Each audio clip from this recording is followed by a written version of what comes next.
हम्म, हाँ तो चैप्टर 20 से हम शुरू करें ना, pre package insolvency resolution process. Pre package insolvency resolution process हमने ये इस तरफ से पढ़ा था कि भाई in this process you have a easier way of insolvency का पूरा रेजोल्यूशन, राइट। और this is specifically for MSMEs, correct. तो हमने ये भी पढ़ लिया था। अब एमएसएमईज में हम ऐसा बोलते हैं कि अगर कोई भी कंपनी कुछ वो सर्टेन टर्नओवर या एसेट साइज से कम होती है तो वह एमएसएमई के डेफिनेशन में आती है, राइट। तो उनके लिए ना इतना बड़ा सीआईआरपी करना मुश्किल है, right. For them to conduct the entire CIRP, एक आईआरपी अपॉइंट करोगे, वो ईओआई मंगवाएगा, सारी चीजें करोगे तो वो मुश्किल है। दूसरी चीज, और छोटी सी कंपनी है, इतना ज्यादा पब्लिक इंटरेस्ट है नहीं है, तो स्टार्टिंग ऑफ द टाइमर होगा, माइक्रो है, स्मॉल है, तो उनका इनिशियल स्टेज होगा जहां पर उन्होंने कोई रैंडम गलती कर दी होगी या कोई बेसिक कॉन्ट्रैक्ट ब्रीच हो गया होगा, कोई भी सिंपल बेसिक गलती हो सकती है, करेक्ट। तो ये सारी चीजों की वजह से ऐसा पॉसिबल है कि कंपनी लिक्विडेशन की तरफ या तो इंसॉल्वेंसी के अंदर चली जाए, right, that the company is not able to manage the funds और व्हाटएवर, करेक्ट। तो हर बार एक कंपनी की बीओडीज ही पागल नहीं होते यार, वही लोग, उनकी सिर्फ कल्ले की गलती नहीं है जहां पर हम ऐसा बोलेंगे कि यार नहीं चलो अब तो गड़बड़ हो गई, ऐसे तो चलेगा नहीं, एक्सेट्रा, राइट। सो प्री पैकेज्ड इंसॉल्वेंसी में हमने प्री पैकेज ये वर्ड सुना हुआ है कहीं पर पहले, याद है कुछ? इस सब्जेक्ट में नहीं, जनरली प्री पैकेज तुमने सुना है? प्री पैकेज पहले से ही पैक होके आता है, राइट। कोई भी चीज हमने वो देखा ना, लीगल मेट्रोलॉजी, यार एक लीगल मेट्रोलॉजी में हमने पढ़ा था ये चीज। हाँ, तो कोई भी चीज जो पहले से पैक होके आ रही है, अब जब पहले से पैक हो रही आ रही है, वो मतलब पूरा पैक हो रहा है, तो हम ये नहीं बोलते कि अच्छा उसके अंदर सारे कंटेंट लिखे होते हैं, उसके अंदर प्रॉपर डिटेल्स लिखी होती है प्रोडक्ट की, करेक्ट। तो प्री पैकेज, अगर इंसॉल्वेंसी प्रोसेस ही प्री पैकेज, तो इसका मतलब क्या होगा, फिर उसके अंदर सारा रेजोल्यूशन प्लान पहले से ही बन के आ रहा है, everything is entirely done and then the process starting, ठीक है।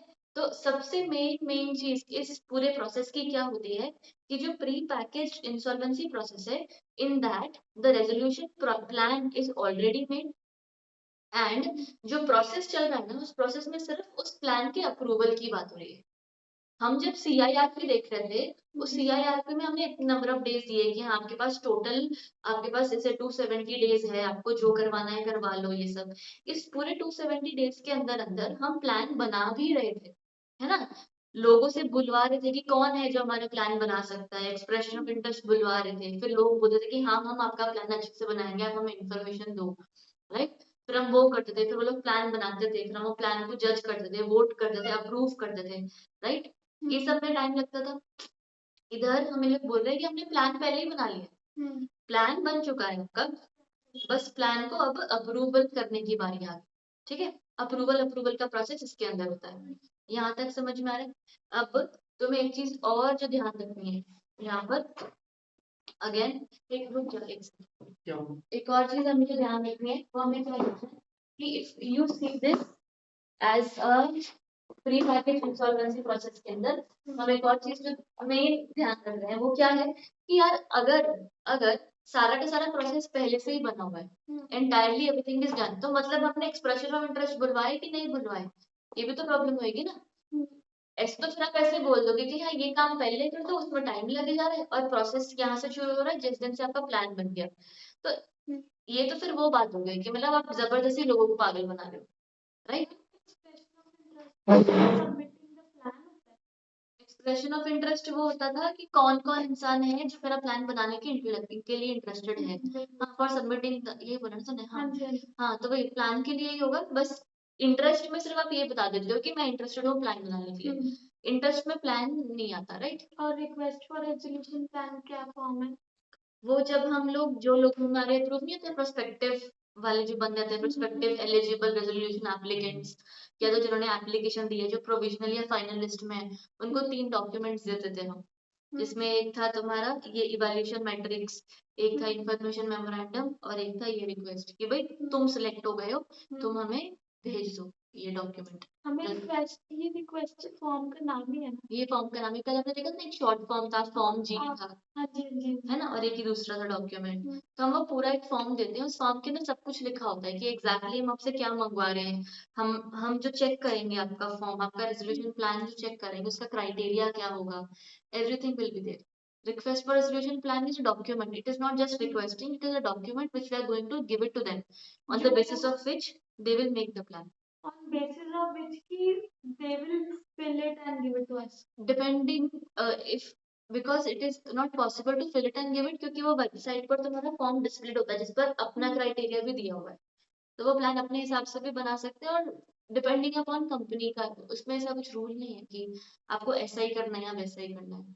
अगर आपने भरने के लिए दिया है फिल इन द ब्लैंक्स तो वो हो जाएगा, नहीं तो आप डिटेल्स क्वेश्चन दे दोगे, वो लोग उसका प्रॉपर प्लान बना के दे देंगे आपको, कितने टाइम में कितना पैसा, किस डेटर का मतलब 80% ऑफ डेट माफ हो रहा है या पे ऑफ हो रहा है, ऐसे सब कुछ। ठीक है, तब ये तुम्हारा बेसिक हुआ। अब इधर हम जो बात कर रहे हैं वो यही है कि हमारा तुम्हारा प्लान यहाँ पर पहले ही बन के तैयार है और बाद में आपका अप्रूवल का प्रोसेस शुरू होता है। अब again one more thing which is important here is कि जो भी तुम प्लान बना रहे हो या जो भी तुम प्रोसेस कर रहे हो, राइट, यहाँ पर हमने एक्सप्रेशन ऑफ इंटरेस्ट की तो बात ही नहीं की कि लोगों को इन्वॉल्व करते, अगर बाहरी थर्ड पार्टीज को इन्वॉल्व करेंगे तो ऑब्वियसली उतना टाइम लग जाएगा, फिर ये प्री पैकेज कहाँ से हुआ, राइट। तो सबसे इंपॉर्टेंट चीज अगेन जो प्री पैकेज में होती है उसमें ये होता है कि रेजोल्यूशन प्लान जो होता है ना, वो कंपनी का मैनेजमेंट, कंपनी के बोर्ड ही बना के दे देते हैं। कंपनी का बोर्ड ही खुद ही बोलता है कि देखो भाई हमें ना लग रहा है कि कंपनी इंसॉल्वेंट हो रही है, इंसॉल्वेंसी का प्रोसेस शुरू कर देना चाहिए, रेजोल्यूशन का प्रोसेस शुरू कर देना चाहिए। The company itself makes a plan and itself वो प्लान को अपने क्रेडिटर्स को दिखाते हैं, कमिटी ऑफ क्रेडिटर नहीं, ठीक है, क्रेडिटर्स को दिखाते हैं और उन क्रेडिटर्स के हिसाब से ही आपका प्लान फिर आगे जाता है। ठीक है, क्लैरिटी है, कुछ हल्की फुल्की क्लैरिटी आ रही है, राइट। एक बार इसको देखते हैं। देखो मेन यहाँ पर तुम्हें यही ध्यान रखना है कि जो मैनेजमेंट होगा वो अपना कंट्रोल कंपनी का खुद ही रखते हैं, the control is not diverted to anybody else. ठीक है, पूरा risk factor of course high होता है, लेकिन यहाँ पर क्यों, क्योंकि हमने कुछ चेक नहीं किया उससे ज्यादा, वैसे ही कंपनी छोटी है और सब कुछ ये मेन मैनेजमेंट ही कर लेती है मोस्टली सारा कुछ, बाकी एक दो चीजें आएंगी जो हम देखेंगे क्या होता है, चेंजेस क्या है वहां पर। बेनिफिट्स देख लो यहाँ पर, सबसे पहले तुम्हारा इंट्रोडक्शन में साइड में दिया हुआ है ना, it consolidates the benefit of both formal and informal proceedings of the resolution, thus broadening the options of stakeholders. Right. दूसरा enables faster resolution as the corporator can prepare a settlement plan or resolution plan with the creditors before going to NCLT. हमारा जब CIRP था तो सबसे पहले हम NCLT के पास जाते थे, एप्लीकेशन टू NCLT, फिर NCLT तीन चीज एनफोर्स करती थी, मोरेटोरियम, पब्लिक अनाउंसमेंट और IRP का अपॉइंटमेंट, ये तीन चीज, राइट।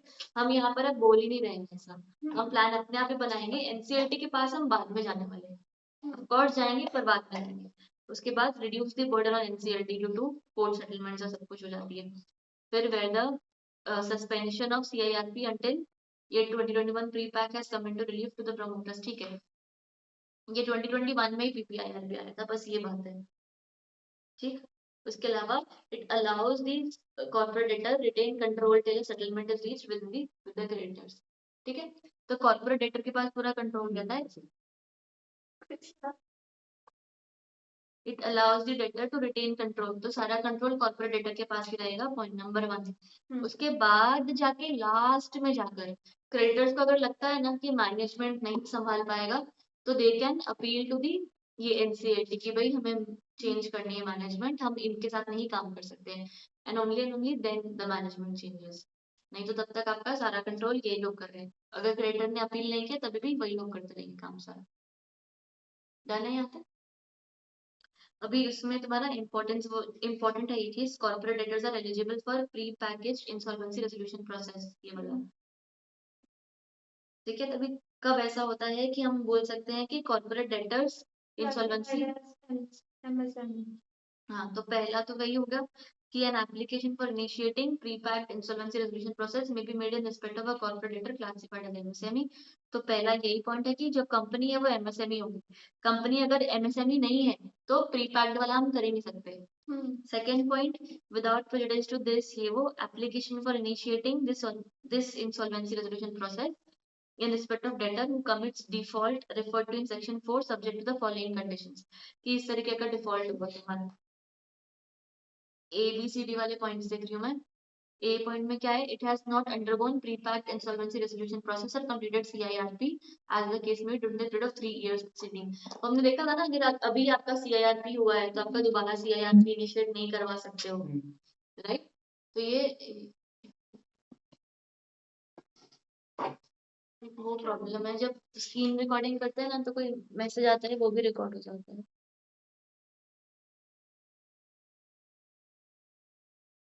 तो मैसेज तो ऊपर अच्छा पॉपअप करता है। सबका ही आ गया इकट्ठा।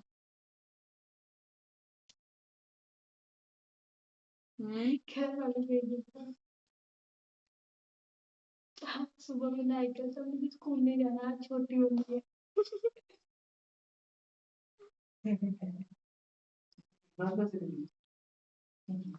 इतना सो के किया है। एक सेकेंड आप निकल ले रहा है ना। हाँ ठीक है, तो हम लोग कहाँ से, अगेन एक चीज आपको जो ध्यान रखनी है कि एक सीआईआरपी हो चुका हो तो within a period of time आप दोबारा सीआईआरपी या नहीं इनिशिएट करवा सकते, राइट। तो उन्होंने क्या बोला है, ऑलरेडी आपका पीपीआईआरपी चल रहा था, ये आपका कंप्लीट हुआ है और completed CIRP as the case में भी during the period of 3 years preceding the initiation date. मतलब क्या होगा कि जब भी आपको पीपीआईआरपी करवाना है तो उससे 3 साल पहले कुछ नहीं होना चाहिए, ठीक है, ना सीआईआरपी ना पीपीआईआरपी। आया समझ। नेक्स्ट पेज पे दिया हुआ है ए पॉइंट, क्लैरिटी एकदम डन है। हाँ जी। उसके बाद B point, it has not undergone a corporate insolvency resolution process अभी करंटली। ये तो ठीक कि भाई अंडरगोइंग मतलब करंटली हो गया, बढ़िया। तो पीपीआईआरपी में कूलिंग पीरियड यही है कि पिछला पीपीआईआरपी या पिछला सीआईआरपी से अब तक का 3 साल का टाइम निकल जाना चाहिए, पॉइंट नंबर 1। दूसरा, सीआईआरपी चल रहा है तो पीपीआईआरपी नहीं चल सकता है, पॉइंट नंबर 2। उसके बाद third point, no order requiring it to be liquidated is passed under section 33। Liquidation का ही ऑर्डर पास हो गया, फिर भी बात खत्म हो गई। अगला, it is eligible to submit a resolution plan under section this 29A। 29A तुम्हारा वो था एलिजिबिलिटी क्राइटेरिया, हमने पढ़ा हुआ है, राइट। हाँ, जो वही वही वाला एग्जैक्टली वही है, बस उसके अंदर सिर्फ एक पॉइंट था ना। 29A में अलग अलग पॉइंट्स थे कि तुम ये सब हो तो तुम रेजोल्यूशन एप्लीकेशन नहीं दे सकते ना, तुम रेजोल्यूशन एप्लीकेंट नहीं बन सकते हो, प्लान नहीं दे सकते हो। तो उसके अंदर एक था कि वो इंसान खुद अगर अनडिस्चार्ज इंसॉल्वेंट है तो, याद है एक पॉइंट था। तो यहाँ पर वो 29A का सिर्फ वो वाला पॉइंट एप्लीकेबल नहीं होगा। क्यों? क्योंकि कंपनी अगर रेजोल्यूशन प्लान दे रही है तो वो खुद तो अनडिस्चार्ज इस वक्त तो इंसॉल्वेंट है ही ना, राइट। तो यहाँ पर तुम फोर्थ पॉइंट में मार्क कर लो, भले यहाँ पर लिखा नहीं हुआ है but it is eligible to submit a resolution plan under section 29A, ठीक है। However, we accept the वो accept the ineligibility of being undischarged insolvent,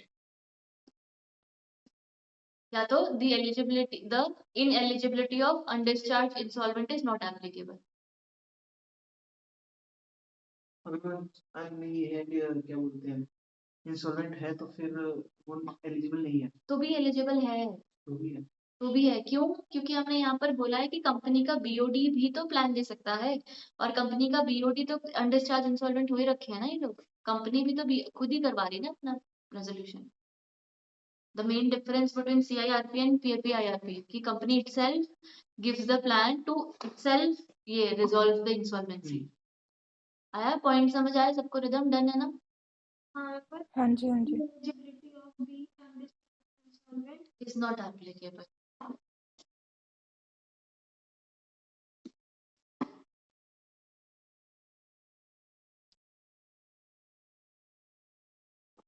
done यहाँ तक क्लैरिटी।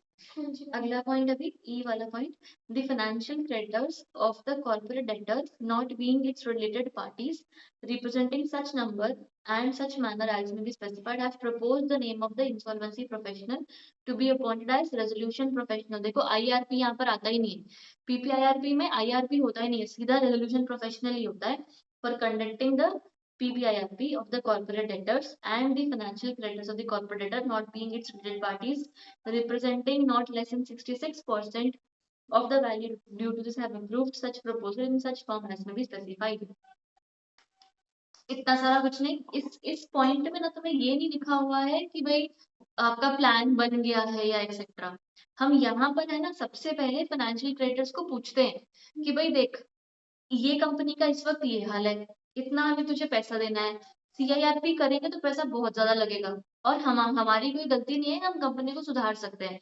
तो if you guys are okay with it, हमारा एक preliminary plan जैसा वो बना लेते हैं कि भाई हम इस प्लान के हिसाब से इनफॉर्मली भी इस प्लान के हिसाब से हम कंपनी को रिजॉल्व करवा लेंगे। तो are you okay with it? ऐसा तो एक बार क्रेडिटर्स को पूछ के ही आगे बढ़ा जाता है, क्योंकि कल को बाद में क्रेडिटर्स का परमिशन तो लेना ही है, उन्होंने मना कर दिया तो पीछे किया हुआ सारा काम फेल हो जाएगा, राइट। और इस वक्त तुम्हें दो चीजों का ध्यान रखना है, पहला कि हमने सिर्फ इतना पूछा है कि should we go ahead with this, ठीक है। दूसरा, अभी भी कमिटी ऑफ क्रेडिटर्स नहीं बनी है, हम सिर्फ फाइनेंशियल क्रेडिटर्स को पूछ रहे हैं जनरली, ठीक है, कि शुड वी गो अहेड। वो लोग 66% से हाँ या ना बोल सकते हैं। यहाँ तक समझ में आ गया?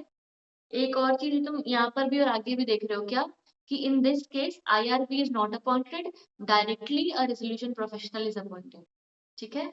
कोई इंटरिम का, क्योंकि कमेटी बनाने का ये सब काम ही नहीं है ना। आया समझ?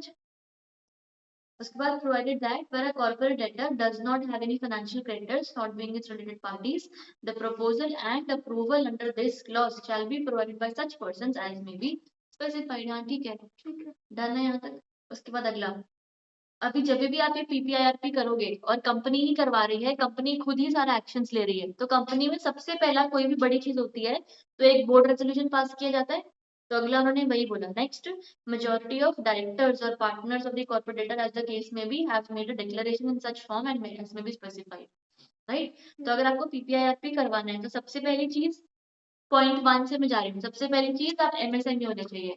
दूसरी चीज आप एलिजिबल होने चाहिए या मतलब ये डिफॉल्ट नहीं होने चाहिए आपके वो वाले पॉइंट्स वाले कि खुद का ही आपका वो चल रहा है, क्या बोलते हैं 29 से एलिजिबल हो, लिक्विडेटेड हो, 3 साल से पहले आपका PPIRP या CIRP हुआ हो या अंडरगोइंग CIRP करंटली हो, ये सारी चीजें होनी चाहिए, फुल स्टॉप। उसके बाद क्रेडिटर को आपने पूछ लिया, क्रेडिटर ने बोला हाँ कर ले कोई बात नहीं, ठीक है। दूसरा, BOD ने रेजोल्यूशन पास करके एक डिक्लेरेशन दे दी क्या, कि डेटर जो है they will file an application for initiating PPIRP within a definite period not exceeding 90 days। यानी कि हम जो सारा प्लान खत्म होता है, जो आपको CIRP में टाइम दिया था ना 270 डेज का, total 180 plus extension, total 270 days का टाइम दिया था, यहाँ पर सिर्फ 90 दिन का टाइम है तुम्हारे पास। तो बोर्ड ऑफ डायरेक्टर्स ने एक डिक्लेरेशन दी कि सारा काम हम पूरा इनिशिएट सब कुछ करवा देंगे, हमारी इंसॉल्वेंसी ही इनिशिएट हो जाएगी विद इन 90 डेज, पहला डिक्लेरेशन। दूसरा डिक्लेरेशन कि हम लोग ने कोई भी बंदे को डिफ्रॉड नहीं किया है, ठीक है। और third declaration, the name of the insolvency professional proposed and approved to be upon as resolution professional etcetera, कि एक इंसान है जो हमारा एक RP की तरह काम करेगा, ऐसा हम अपने आप सारा कुछ नहीं करें, there is a person who will take care of the basic affairs, या बोलते हैं एक स्टैंडर्डाइज्ड तरीके से काम हो रहा है या इंडिपेंडेंट तरीके से काम हो रहा है। आया समझ?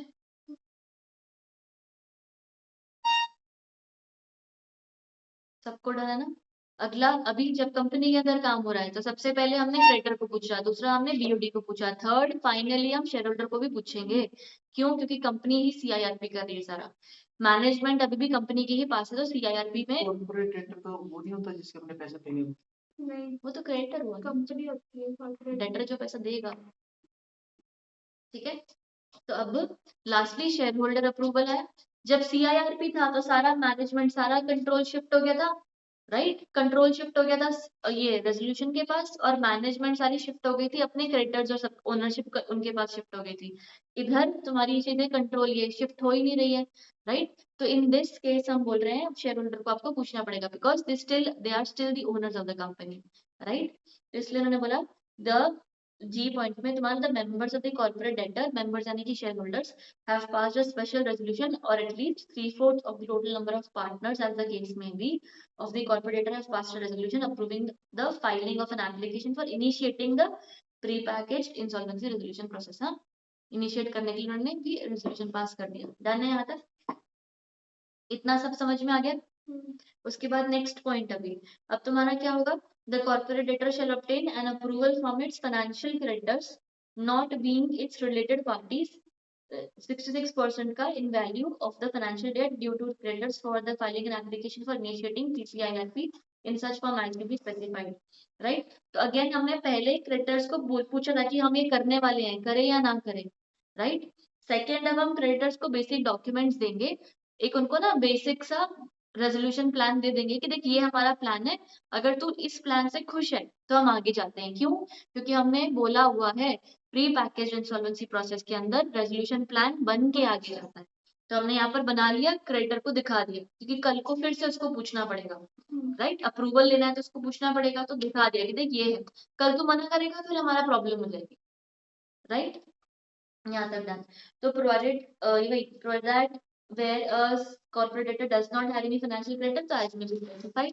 अब prior to seeking approval from the financial creditors, the corporate debtor shall provide such financial creditors with क्या क्या डॉक्यूमेंट देंगे उनको, डिक्लेरेशन देंगे जो क्रेडिटर ने सॉरी डायरेक्टर्स ने दिए थे, दूसरा स्पेशल रेजोल्यूशन उनको पकड़ा देंगे, तीसरा बेस रेजोल्यूशन प्लान। देखो ये बेस आपका वो प्रिलिमिनरी टाइप का है कि भाई हमारा मोटा मोटी यही प्लान होगा कल को भी जाके, इसलिए बेस रेजोल्यूशन प्लान है, फाइनल प्लान नहीं है ये, ठीक है? which conforms to the requirements and conditions etc और such other information as may be necessary। यहाँ तक सब साथ में है, बताओ कोई डाउट है कहीं पर भी? डन ना?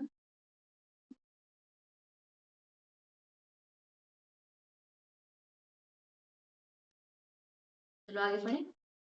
अगला तुम्हारा duties of resolution professional before initiating pre package insolvency process. ये लोग ने बस नाम मतलब काम उनका हो ही रहा है, बस ये लोग दिन नहीं उसमें गिन रहे हैं।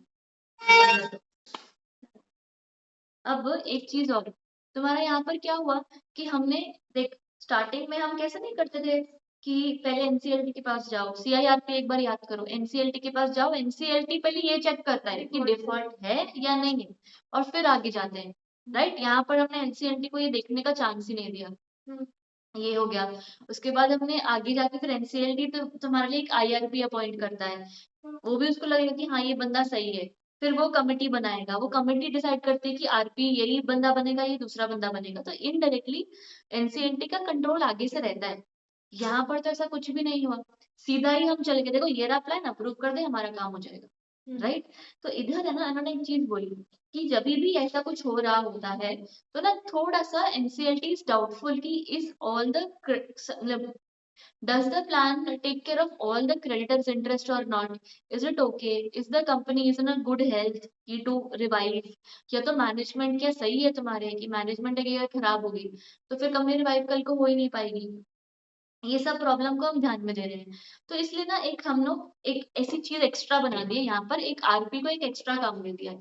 आरपी को बोला कि देख भाई वैसे सब चलता था पर क्योंकि ये पीपीआईआरपी है तो हम और कुछ होने से पहले तेरे से एक रिपोर्ट बनवाएंगे, उस रिपोर्ट के अंदर सारा का सारा इंसॉल्वेंसी का रेजोल्यूशन का सब कुछ प्रॉपर लिखा होगा। तो there will be a report which will be submitted to the NCLT before initiating everything, ताकि एनसीएलटी को भी मतलब ऐसे ना वो आ जाए ना अभी कि भाई हमने तेरे बिना इतना काम कर ली तो देख लिया हमने ये काम किया है, ठीक है? So that it is there on the same page types, right? तो ये insolvency professional propose to be appointed as RP shall have the following duties before commencing the approval, है ना? पहला, prepare a report in such form as may be specified conforming whether the corporate debtor meets the requirements and base resolution plan conforms to the requirements, ठीक है? तो ये main दो चीजों का उसको रिपोर्ट बना के दे देगा कि देख ये दो हमने काम कर लिए अब तक, डन यहाँ तक? उसके बाद अगला, file such report and the documents with the board as may be specified, IBBI को दे देंगे, perform such other duties as may be specified, or lastly 54B provides that the fees payable to the insolvency professional in relation to the duties performed under this shall be determined and borne in such manner as may be specified and such shall form part of the PPIRP cost।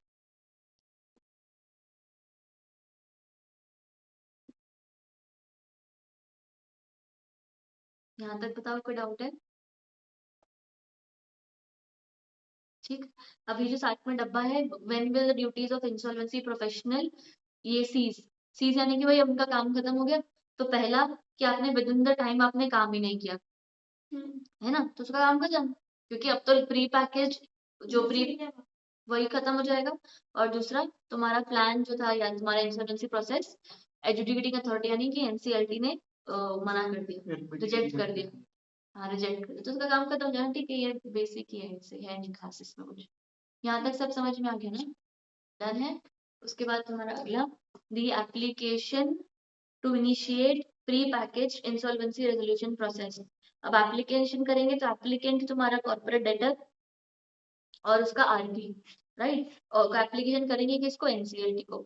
तो मेरा corporate debtor meets the requirement a corporate applicant thereof may file an application with the AA for initiating prepackaged insolvency resolution process. Done. The application under this shall be filed in such form, manner, containing prescribed fees, blah. Done. अगला, the corporate applicant shall along with the application क्या क्या उसको देना पड़ेगा? वही declaration, special resolution, दोनों चीजें दिया, फाइनेंशियल क्रेडिटर्स का अप्रूवल दिया, साथ में सेमी पॉइंट में सब कुछ लिखा हुआ है। वो जो पीछे इकट्ठा किया था इकट्ठा करके दे दो।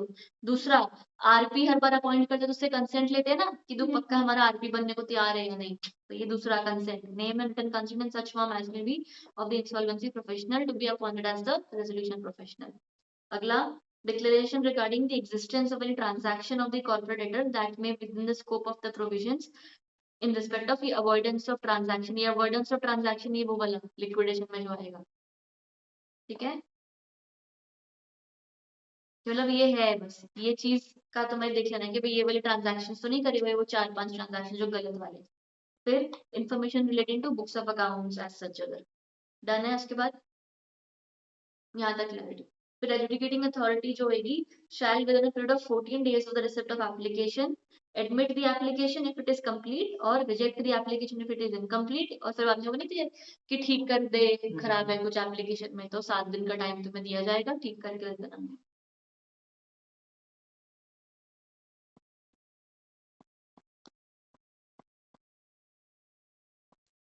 ध्यान यहाँ तक।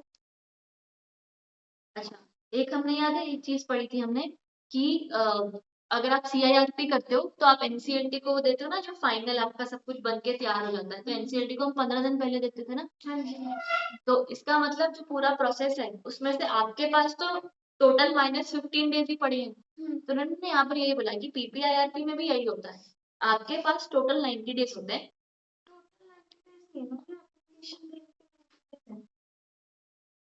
आगे आएगा सेकंड।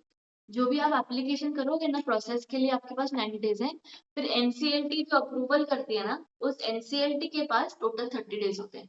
तो total time from 1 day to NCLT approval you have 120 days, but you do not have those 120 ना, 30 तो एनसीएलटी के पास है, तुम्हारे पास 90 ही है। ऐसा वो एप्लीकेशन यहाँ पर है ना, इसीलिए बोलते हैं कि प्रॉब्लम यहाँ पर यही है कि प्लान तो बन ही चुका है, अब तो सिर्फ काम ही एप्लीकेशन का अप्रूवल का है, राइट। तो लोग यही बोल रहे हैं कि the time period for application and approval is 90 days। ऐसा you will give it to NCLT before the termination of 90 days, फिर NCLT will approve before within 30 days। ठीक है, डन है यहाँ तक। इसको पढ़ लेते हैं, ये तो टाइम लिमिट यहाँ से टॉपिक क्लियर हो जाएगा ना फिर आगे। The pre-packaged insolvency resolution shall be completed within a period of 120 from the pre-packaged insolvency commencement date। ठीक है।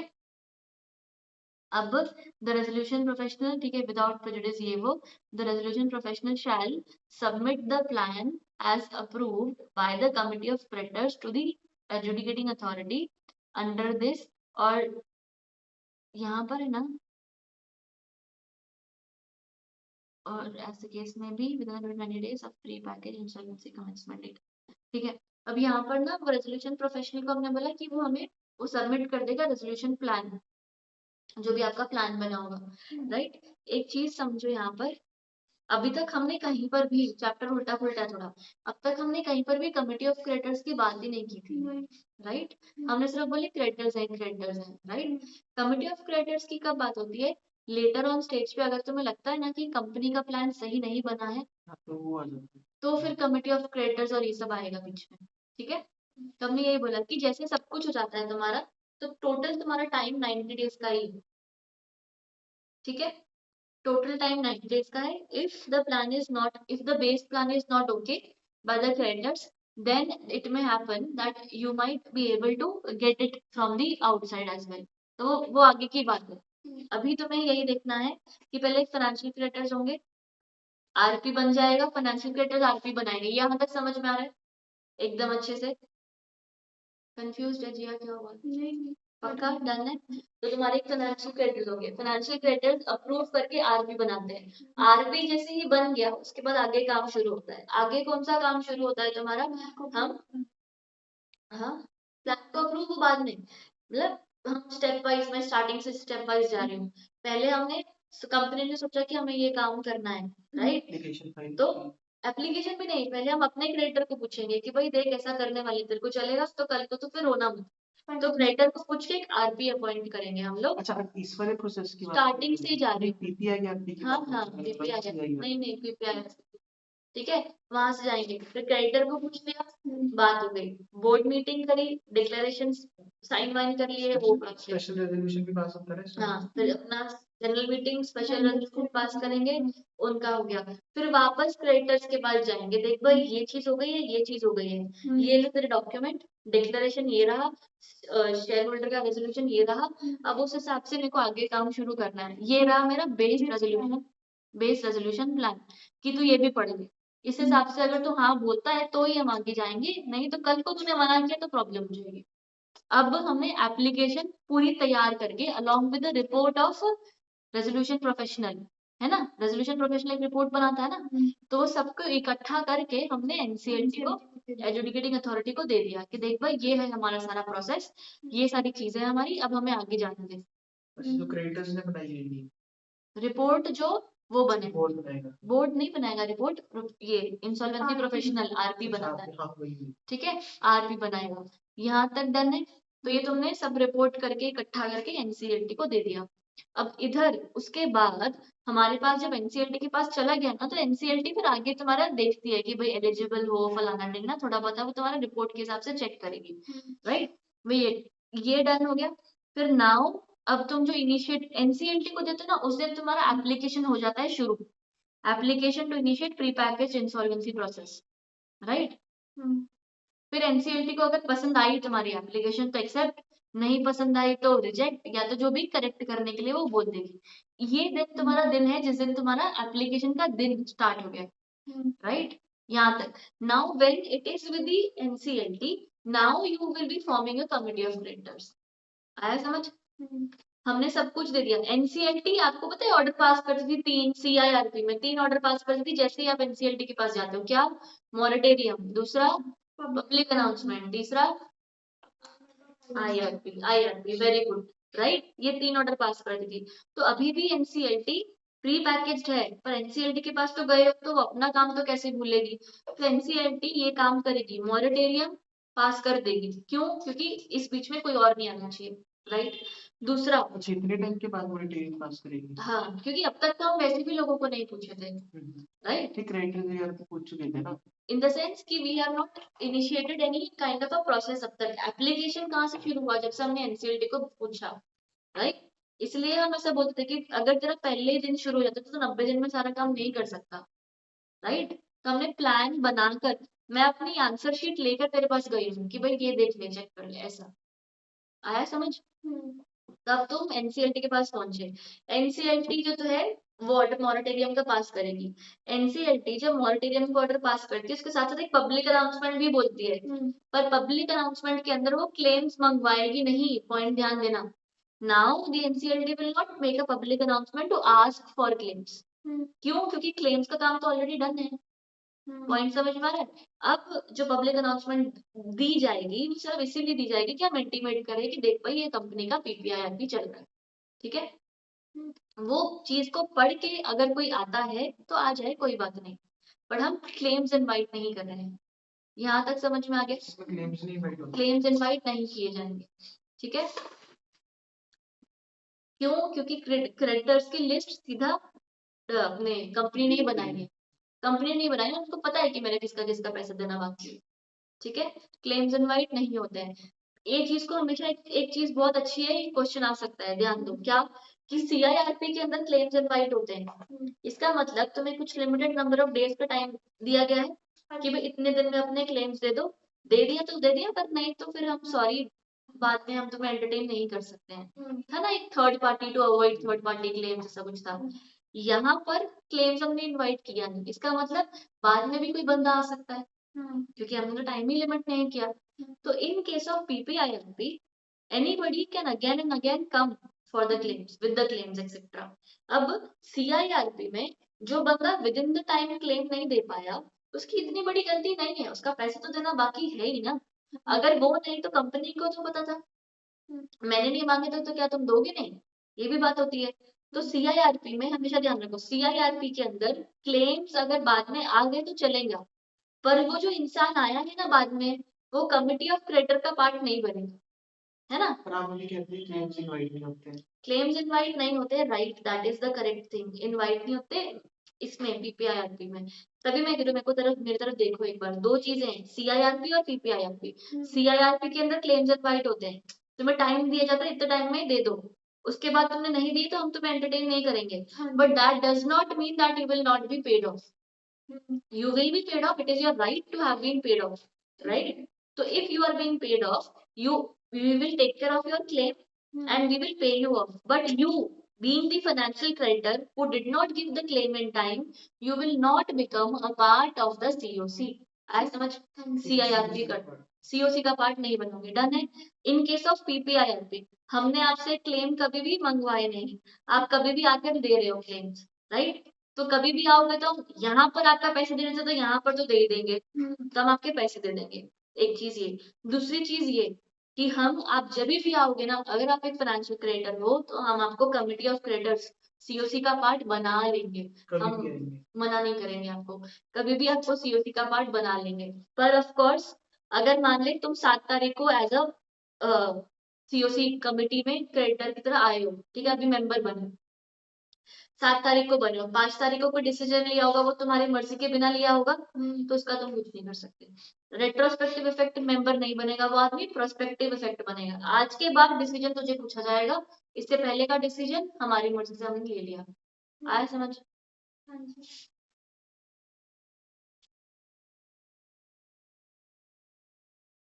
पच्चीस पेज का चैप्टर कितना लंबा लगता है इसके अंदर। 10-12 पेज का है, 8 तो नहीं लगेगा। यहाँ तक क्लैरिटी है? चलो, तो अब एक हमें समझ में आ गया। तो अभी तक 30 डेज एनसीएलटी को दिए जाते हैं, 90 डेज का अपना प्रोसेस था, टोटल 120 दिन, डन है यहाँ तक। अगला third point, where no resolution plan is approved by the committee of the creditor within the time provided. ठीक है, वो 90 दिन के अंदर तुम्हें दिया, उसमें भी तुम अप्रूव नहीं कर पाए, the resolution professional shall on the date after the expiry of the time period file an application with the AA कि भाई सॉरी, टर्मिनेट द पीपीआईआरपी, हम लोग प्लान नहीं अप्रूव कर रहा for the termination of PPIRP insolvency resolution process in such form and manner as may be prescribed। एक चीज हमेशा अगेन ध्यान रखो, क्या सीआईआरपी का प्लान अप्रूव नहीं होता तो क्या होता है? लिक्विडेशन। लिक्विडेशन, खत्म कंपनी। पीपीआईआरपी का प्लान अप्रूव नहीं होता है तो जरूरी नहीं है लिक्विडेशन होगा, ठीक है, इट इज नॉट नेसेसरी। यहाँ तक कि तुम्हें नीचे वाले पॉइंट समझ में आ गया ना, जो एरो बना बना के रेल बनाई है उन्होंने, सेम है ना? हाँ,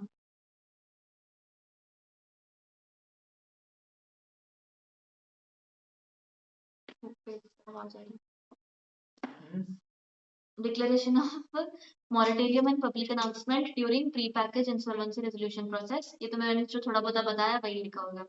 A shall on the commencement date along with order of admission, जो भी कि भाई हाँ आ जा, तेरा पीपीआईआरपी शुरू करवाते हैं, तो उसके बदले क्या एक ऑर्डर पास करेगा, डिक्लेयर मोरेटोरियम।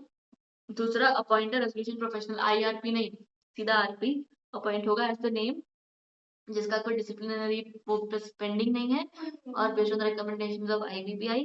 उसके अलावा पब्लिक अनाउंसमेंट, जिसके अंदर बता दिया जाएगा in such form as may be manner, ठीक है, नॉट टू इनवाइट, ये पहले वहां पे लिखना तो लिख लेना, public announcement not to invite claims but to intimate, but to हाँ इंटीमेशन। उसके अलावा द ऑर्डर ऑफ मॉरेटोरियम कब तक चलेगा?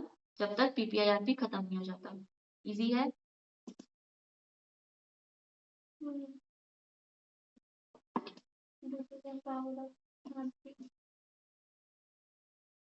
ये ड्यूटीज एंड पावर्स बाद में पढ़े लास्ट में, सब कुछ खत्म होने के बाद। कुछ होगा नहीं, जो पूरा चैप्टर में पढ़ेंगे वही इसकी पावर होगी ना, इसलिए तो एक बार देखेंगे।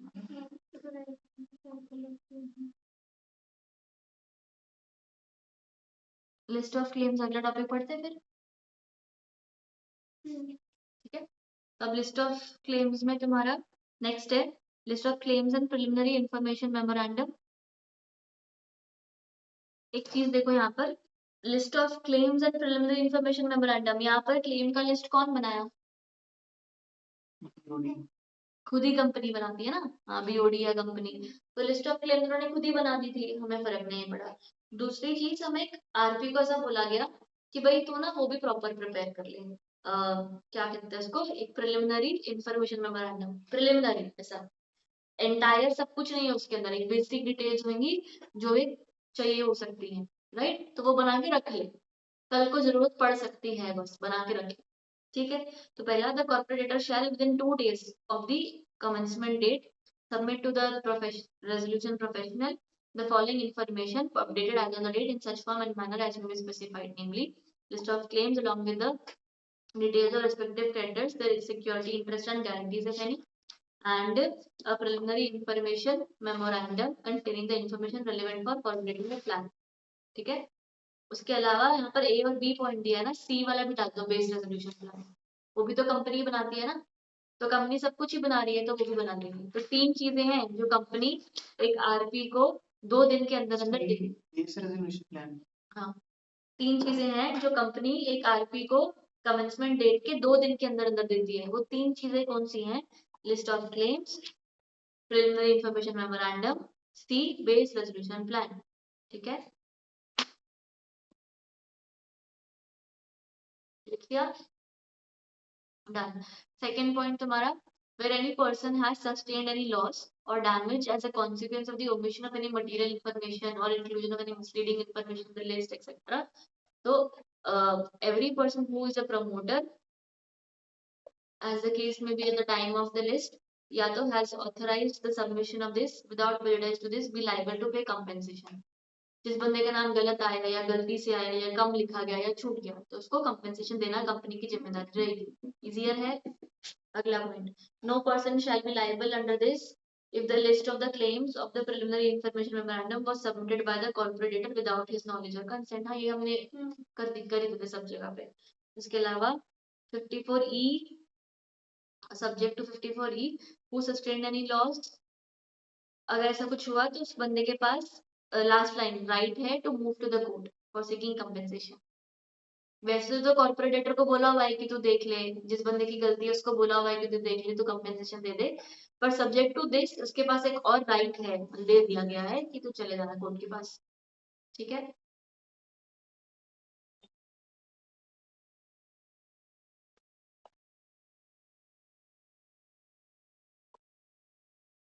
यहाँ तक ठीक है। नेक्स्ट तुम्हारे management of affairs of corporator, यहाँ पर हमने पीपीआईआरपी तो किया ही नहीं, मतलब अलग अलग तो किया ही नहीं था, सीआईआरपी में था ना, यहाँ से वहां शिफ्ट हो जाती है ओनरशिप और इधर तो होती नहीं, तो फिर इधर management of the affairs the data shall continue to vest in the board और the partner as the case may be. Second, BOD और partner as the case may be shall make every endeavor to protect and preserve the property value, सब कुछ उन्हीं को ही करना है, and the promoter member personal partner discharge contractual duty, हाँ सारी contractual duties भी उन्हीं को करनी है, ठीक है, इजी। वैसे तो चल जाता है, सारे होते हैं, तो जैसे फोन पे है ना, तो मुझे डर लगता है कि कोई नई शक्ल नहीं दिख रही ना मुझे। वो दोनों इंटेलिजेंट है ना, मुझे समझ आ रहा है। एक तो एक्स्ट्राऑर्डिनरी है, पढ़ते पढ़ते ऐसे पढ़ते हैं कि हमें समझ ही नहीं कि क्या पढ़ रहे हैं। उस दिन कह रही थी खास, उसको भी नहीं समझ आ रहा था, खुद को भी नहीं आ रहा, खुद को भी नहीं आ रहा। 3 पेज पढ़ रही थी ना। वो हैंड्स में रिकॉर्डिंग हो रही फोन की, धुआं रखेगा कमरे में।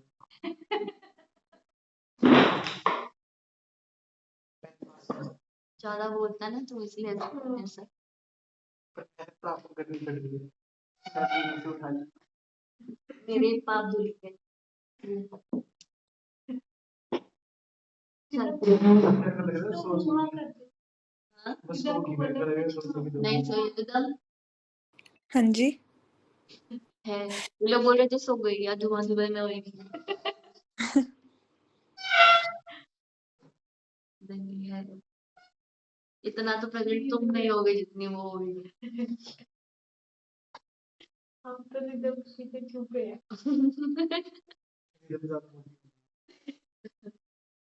चलो आगे बढ़ते हैं। कमिटी ऑफ क्रेडिटर्स अभी कमिटी ऑफ क्रेडिटर्स तुमको मैंने क्या बोला था, वंस हम एक बार एनसीएलटी से सारा शुरू कर देते हैं, राइट। तो एनसीएलटी को के पास जाने के बाद हमने एक चीज बोली थी कि अपने जो कॉर्पोरेट डेटर्स होते हैं वो 2 दिन के अंदर अंदर 3 डॉक्यूमेंट आरपी को दे देते हैं। कि समझा था? कॉर्पोरेट डेटर आरपी को 3 डॉक्यूमेंट्स देता है। वो 3 documents list of claims, base resolution plan और प्रीलिमिनरी इंफॉर्मेशन मेमोरेंडम, राइट।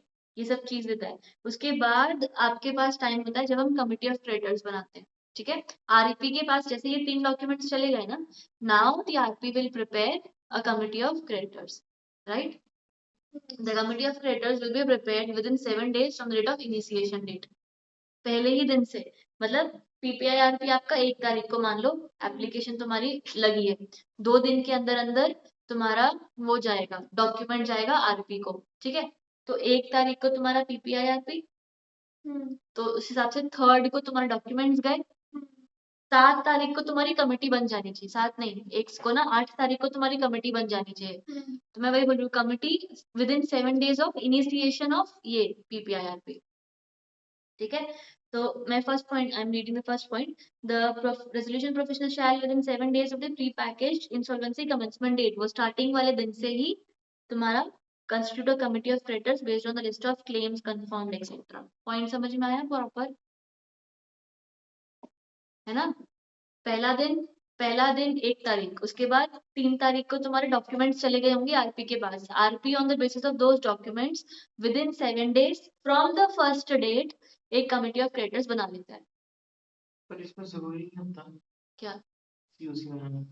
नहीं, बिफोर जरूरी नहीं होता। एक बार आरपी के पास सब कुछ आ गया तो कमिटी बनानी पड़ती। क्यों? ये हमारे सेफ ने अप्रूव कर दिया हाँ, कि हम स्टार्ट कर एक बार एनसीएलटी के पास चले गए ना, फिर बनानी पड़ेगी। क्यों? क्योंकि कल को मीटिंग करनी है, वोटिंग करनी है, तो चाहिए अपने को प्रॉपर। उसके बाद तुम वो तो पता ही है कि कमेटी जैसे ही बनती है तो 7 दिन के अंदर अंदर वो पहली मीटिंग कर लेते हैं, राइट। वो सेकंड पॉइंट में लिखा हुआ है, the first meeting of the committee of creditors shall be held within 7 days। और अगला point, provision of section 21 except this thereof, वही मतलब बाकी का सारे सेक्शन सीआईआरपी वाले यहाँ पर मुटाटिस मुटेंडेंस अप्लाई हो जाएंगे। डन। ये तो मैं अभी पता नहीं क्यों ऐसे ड्राइंग बनाई है फालतू से, वही लिखा हुआ है लेकिन। डन है यहाँ तक। अगले पॉइंट पर आते हैं, wasting management of corporate debtors with resolution professional. Wasting management of corporate debtor with the resolution professional, ये यहाँ पर क्या हुआ कि हमने अब तक तो क्या बोला हुआ था कि सारा का सारा मैनेजमेंट किसके हाथ में है, बीओडी। बीओडी के हाथ में। मैनेजमेंट उन्हीं के ही हाथ में रहेगा, वो लोग अपना मैनेजमेंट नहीं देंगे एक्सेट्रा। पर अब हमने कमिटी ऑफ क्रेडिटर्स बना लिया, कमिटी ऑफ क्रेडिटर्स से सब कुछ देखा कि क्या चल रहा है, कैसे काम हो रहा है, कैसे काम नहीं हो रहा है। अगर कमिटी ऑफ क्रेडिटर्स को लगता है ना कि यार ये मैनेजमेंट जो है ये पंगा कर रही है, they will not be able to revive the company or they will not be able to take care of the company, फिर हम ना मैनेजमेंट इनसे छीनना चाहेंगे। पर ऐसे तो फिर हर बार ये हो जाएगा, कमिटी ऑफ क्रेडिटर्स तो वैसे भी धोखा खाए हुए हैं एक बार, तो उनको तो हर बार ही लगेगा कि ये पक्का संभाल नहीं पाएंगे कंपनी। तो क्योंकि हमें पीपीआईआरपी का वो मेन स्टेटस रखना है कि भाई ऐसा ना हो, ऐसा कर दोगे तो फिर पीपीआईआरपी या सीआईआरपी में क्या फर्क रह गया।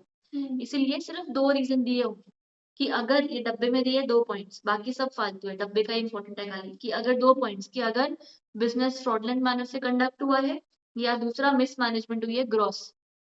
सिर्फ इन 2 केसेस में, सिर्फ और सिर्फ इन 2 केसेस में ऐसा होगा कि CoC by 66% voting will decide to give the management of the company in the hands of the RP. आया समझ? पक्की बात। डन है। बस यहाँ पर वो फर्स्ट पैराग्राफ मार्क कर लोगे तुम लोग। बेकार है ना नीचे वाला। नीचे वाला 54J तो कुछ सेंस ही नहीं बन रही है, डब्बा और वो फर्स्ट 2 पैराग्राफ ही है, बस फर्स्ट पैराग्राफ ही है। आ गया समझ एकदम अच्छे से? कोई डाउट है कहीं पर भी?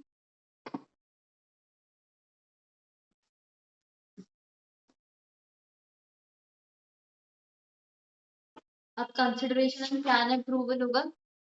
ये लोग रेली बना दिए बस, ठीक है, समझ जाते हैं कि क्या है इसके अंदर।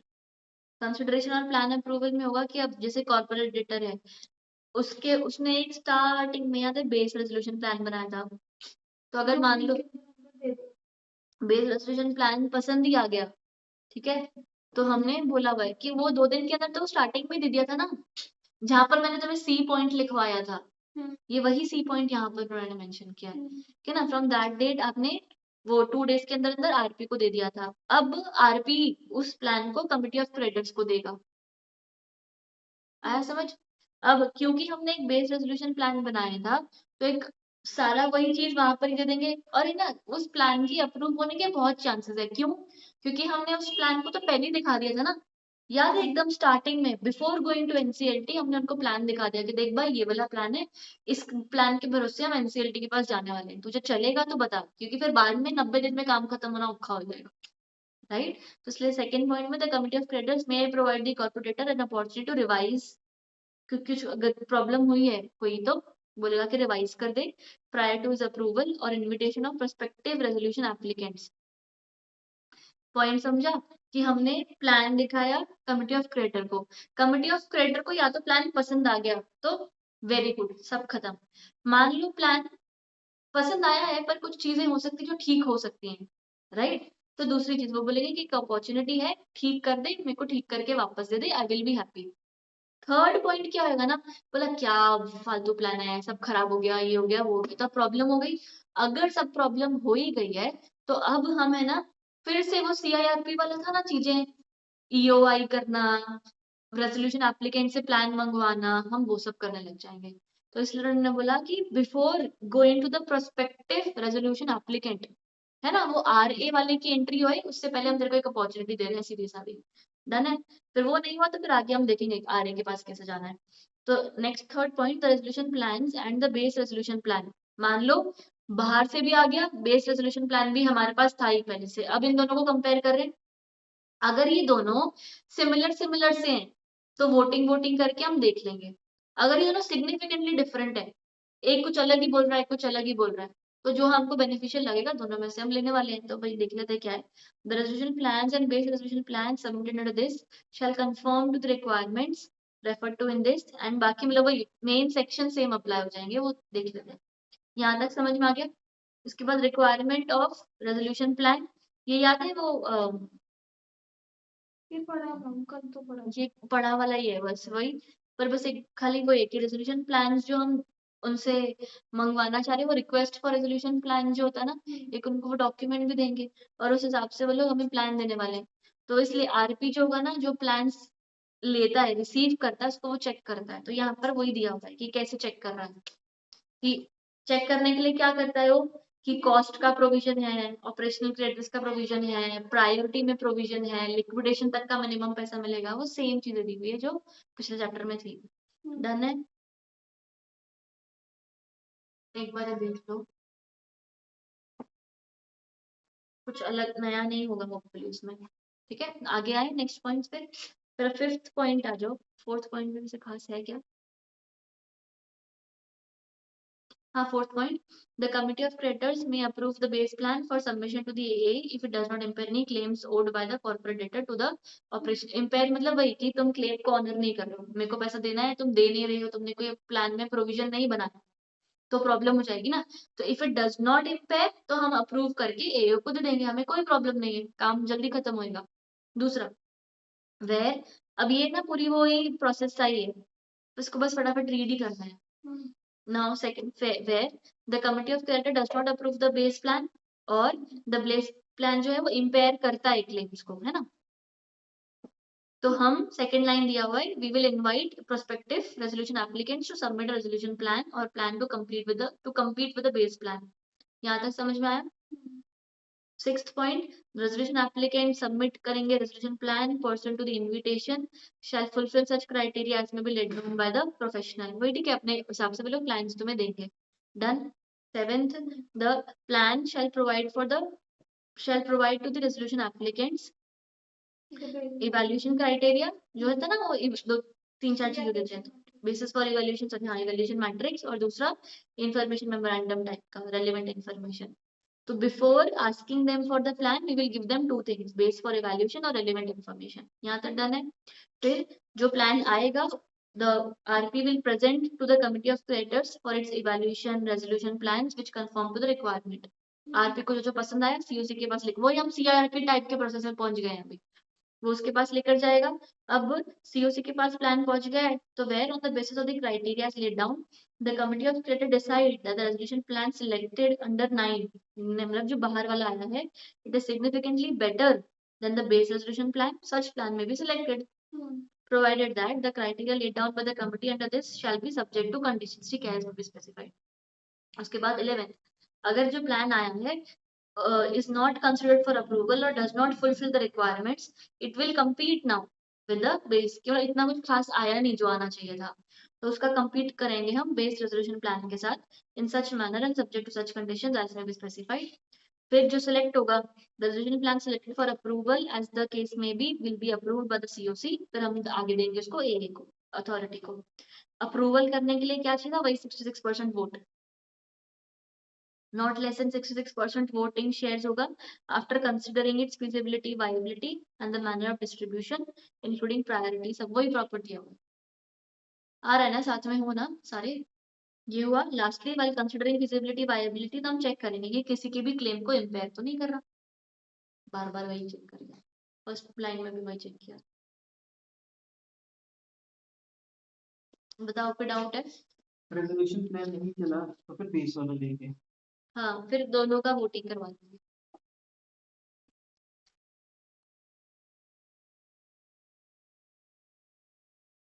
इतना बड़ा में से थे ये पढ़ लेते।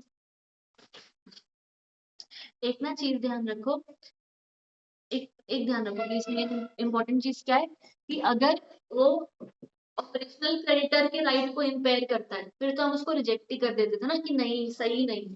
अगर वो इम्पेयर करता है फाइनेंशियल क्रेडिटर के राइट को, फाइनेंशियल क्रेडिटर का कोई हक है, वो प्लान मार रहा है, फाइनेंशियल क्रेडिटर ही तो है जो अप्रूव करने वाले हैं, तो फाइनेंशियल क्रेडिटर देखेंगे कि क्या हमारा मिल रहा है वो अप्रूव ही नहीं करेंगे। हाँ नहीं, तो एक चीज होगी उसके अंदर कि वो देख लेंगे कि ऐसा कुछ है क्या कि इस प्लान के बाद क्या प्रमोटर क्या अपनी शेयर होल्डिंग डाइल्यूट कर रहे हैं, कि मतलब कोई और बंदा आ रहा है नया, हमें पैसे नहीं दे पा रहे हैं, वो लोग क्या करें, तो क्या उसके वजह से वो लोग अपनी शेयर होल्डिंग डाइल्यूट कर रहे हैं, कुछ मर्जर हो रहा है कि कल को शायद हमें पैसा मिल जाए, राइट, वो ये सब चेक करेंगे। अगर शेयर होल्डिंग डाइल्यूट हो रही होगी ना तब भी चलेगा। अगर मान लो उनकी राइट्स इम्पेयर भी हो रही है, शेयर होल्डिंग डाइल्यूट भी नहीं हो रही है, फिर भी फाइनेंशियल क्रेडिटर ने प्लान अप्रूव कर दिया, फिर एनसीएलटी को शक आएगा कि कहीं अंदर अंदर से पैसे तो नहीं खा रहे कुछ, हो सकता है ना, तो ये शक आ गया। अब इस चक्कर में उन्होंने बोला कि if the rights are impaired, if shareholding is not diluted, yet it is approved, the NCLT asks for reasons for approval कि तूने अप्रूव क्यों किया, वो है तुम्हारे वो नेक्स्ट प्रोवाइडेड दैट वेयर, जो तुम्हारा 14th पॉइंट है ना, ये 14th पॉइंट ऐसा बोलता है। एक बार 14 पॉइंट पढ़ लो प्लीज पूरा।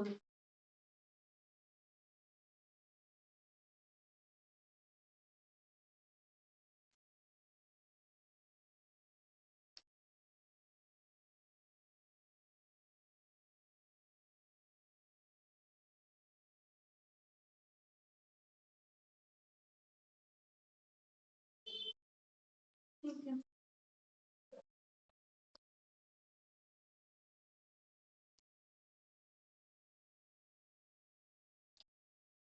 मार रहे हैं दूसरे,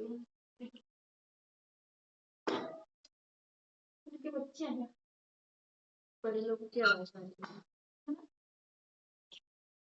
कई लोग ऐसे है नहीं दम खम लड़ने के लिए। आपके लिए कैसे लड़ते हैं, लड़ते हैं किधर? वहां पे तो नहीं होती।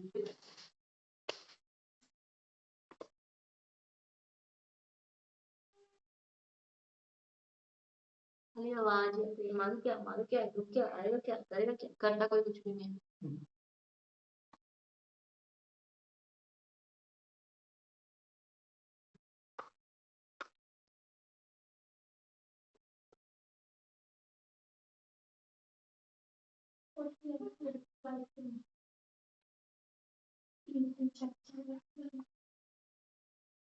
नहीं वो पेपर देके आया आज।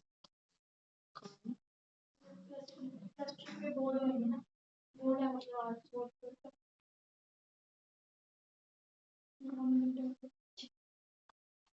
इस लक्ष्य में पेपर है। बोर्ड में दिखाया था।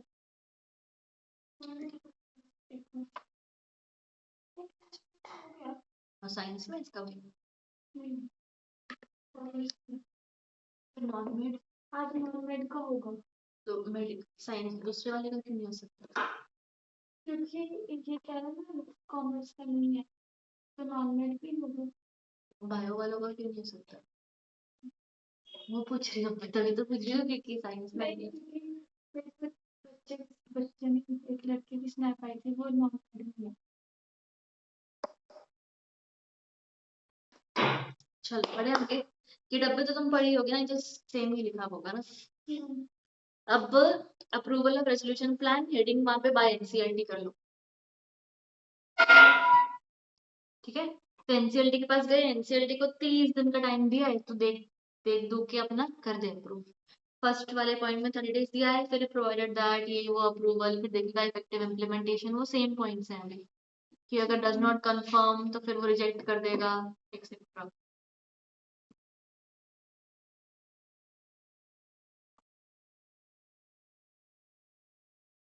ठीक है। फोर्थ पॉइंट काम का है ज्यादा, notwithstanding anything contained to the contrary blah blah, where the AA has passed an order and the resolution plan approved by the committee of creditors as the case may be does not result in the change in the management। ठीक है, मतलब जो भी plan है उसमें management change नहीं हो रही है। याद है पीछे था कि अगर सीओसी को लगता है तो कि गड़बड़ हो गई है, ध्यान दो इस चीज को, अगर सीओसी को लगता है कि क्रिश प्लीज एक बार ध्यान दे, सीओसी को लगता है गड़बड़ हो गई, तो सीएससी बोलता है ना कि power should vest with the any other person, RP के पास चली जानी चाहिए पावर। अगर ऐसा केस हो गया है, अगर मैनेजमेंट पावर चेंज हो गई है and it went to the RP, तब अलग चीजें होंगी। अगर बोर्ड के पास ये सब कुछ अभी भी कोई मैनेजमेंट कुछ पावर कहीं पर भी कुछ भी चेंज नहीं हुआ है तो अलग चीज होगा। If the power is with the management as such nothing changed, तो अगर एनसीईआरटी ने पैन अप्रूव नहीं किया तो पीपीआईआर भी टर्मिनेट हो जाएगा, खत्म, टर्मिनेट हो जाएगा, डन, कुछ नहीं हो रहा है। हम एनसीईआरटी को बस बता देंगे क्या क्या हो क्या नहीं हो, जो भी हो, पर ये एनसीईआरटी बता देगा तो ऑर्डर हो जाएगा। जब पर हमारा ऑर्डर टर्मिनेट हो जाता है तो हम उसके लिए से अपील कर सकते हैं। हाँ कर सकते हैं, पर अगर मैनेजमेंट चेंज हो गई हो तो फिर NCERT then will pass the order of liquidation. Point समझ में आ रहा है? मैनेजमेंट चेंज नहीं हुई है तो लिक्विडेशन का ऑर्डर पास करना मैंडेटरी नहीं है। मैनेजमेंट चेंज हो गई है तो लिक्विडेशन का ऑर्डर पास होगा। डन है? हाँ जी यही है बस इधर, कि इसी यहाँ पर दिया हुआ है कि who does not result in the change of management or control to a person who is not a promoter in the management or control whatever, the AA shall pass an order of rejecting, terminating the pre-packaged insolvency and pass a liquid, and साथ में दे दिया same line में, and pass the order of liquidation and declare that the PPIRP का जो भी cost है it shall be included in the liquidation cost। आपने क्या बोला था कि अगर मैनेजमेंट में कोई चेंज नहीं हुआ तो वो लिक्विडेशन नहीं हो सकती, उनकी मैनेजमेंट मर्जी है। तो ये तीनों पॉइंट है। अगर मैनेजमेंट में चेंज हुआ है, हाँ चेंज हुआ है तो ये 3 पॉइंट है। मैनेजमेंट चेंज हुआ है तो फिर लिक्विडेशन पक्का होगी, अगर फिर पक्का होगी। अगर मैनेजमेंट में चेंज नहीं हुआ है, मैनेजमेंट में चेंज नहीं हुआ है तो हम ऐसा बोलेंगे कि लिक्विडेशन फिर शायद होगी शायद नहीं होगी, डिपेंडिंग अपॉन एनसीईआरटी। तो ये पॉइंट मैनेजमेंट चेंज होने की हाँ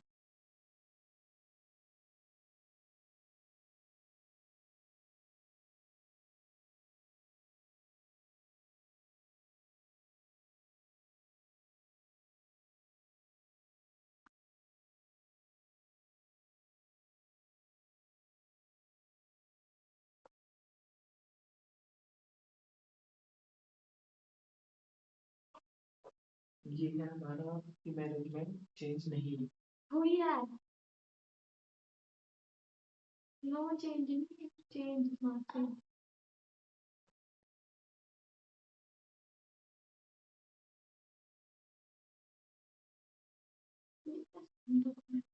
मतलब वो आरपी के पास गई होगी हाँ मैनेजमेंट। ये समझ में आया ना, चेंज हुई है मतलब क्या चेंज हुआ है, हाँ हाँ आरपी के पास गया ये तो पता लगा ना। और अगर बाकी सब केसेस में टर्मिनेट हो जाएगा पीपीआई आरपी, तुम्हारा लिक्विडेशन मैंडेटरी नहीं होता। ये अभी आगे पढ़ोगे ना थोड़ा और क्लैरिटी आ जाएगी, वो पढ़ लो। टर्मिनेशन ऑफ पीपीआई आरपी में where the resolution professional files an application with the AA, files an application with the AA under this provisions 54K or under subsection this, the AA shall within 30 days of the order of the application by an order terminate the prepackaged insolvency process and provide for the manner of continuation of the proceedings initiated for avoidance of वही वो तुम्हारा वो वाले for continuation of proceedings initiated for avoidance of transactions under this। ये avoidance of transaction again hold पे डाल के रखो, liquidation में पढ़ लेंगे बाद। ये आरपी के बस पावर किससे जाती है? हाँ आरपी के बस वो पावर पीछे एक टॉपिक पढ़ा था ना हमने वेस्टिंग वाला, वेस्टिंग ऑफ मैनेजमेंट। इसमें हमने बोला था कि अगर सब कुछ सही है तो ठीक है, अच्छा बोर्ड के अगर पास ही कुछ पावर। गलत है तो वो दो पॉइंट्स थे ना, होगी। फ्रॉडलेंट वाला और हाँ, हाँ। कुछ था ना, और ठीक है, ग्रॉस तो मिसमैच। उसमें बस पता चलिए। सीओसी ने डिसाइड करना है, 66% वोट करके मैनेजमेंट ठीक है। आरपी को दे देंगे। ठीक है, हम्म, ये मैं लिखवा दूंगी तुम्हें। ठीक है, ये पूरा प्रोसेस तो ये मजा आएगा, नहीं तो मजा नहीं आएगा। उसके बाद initiation of corporate insolvency resolution process. अब ये सीआईआरपी आ गया है यहाँ पर। हाँ, क्योंकि पीपीआईआरपी चल रहा था, पीपीआईआरपी के बीच में हमें लगा कि इससे तो कुछ नहीं होने वाला है, सीआईआरपी करना पड़ेगा, बड़ी चीज होगी, तो फिर वहां से फिर तुम्हारा सीआईआरपी शुरू हो जाएगा। बस ये है। तो जैसे ही हमने सीआईआरपी का एप्लीकेशन पास किया, मतलब चल रहा था, किसी क्रेडिटर को लगा कि पीपीआईआरपी नॉट ओके, सीआईआरपी प्रॉब्लम, तो सीआईआरपी का एप्लीकेशन तो कोई भी पास कर सकता है। याद है, फाइनेंशियल क्रेडिटर जिसके साथ डिफॉल्ट हुआ है, ऑपरेशनल क्रेडिटर, कंपनी खुद, पढ़े थे ना हमने, ये 3 लोग पास कर सकते हैं। तो तीनों में से कोई भी एनसीएलटी के पास जाएगा, एनसीएलटी को लग गया कि हाँ हाँ भाई सही है, तो जिस दिन उसने एप्लीकेशन एक्सेप्ट करी उस दिन सीआईआरपी भी गया। ठीक है, नहीं इसका इसका लिक्विडेशन में है, कुछ कुछ हो रहा है ना, दूसरे देगा। मैं करवा दूंगी ये चीज, जो तुम्हारा बाकी वही सब दिया हुआ है। ये करना है, टर्मिनेट मतलब कटना मत, काटना मत इसको। अभी नहीं करना। ये इसी में ही आएगा, प्रोसेस में करवा दूंगी। ये समझ आया?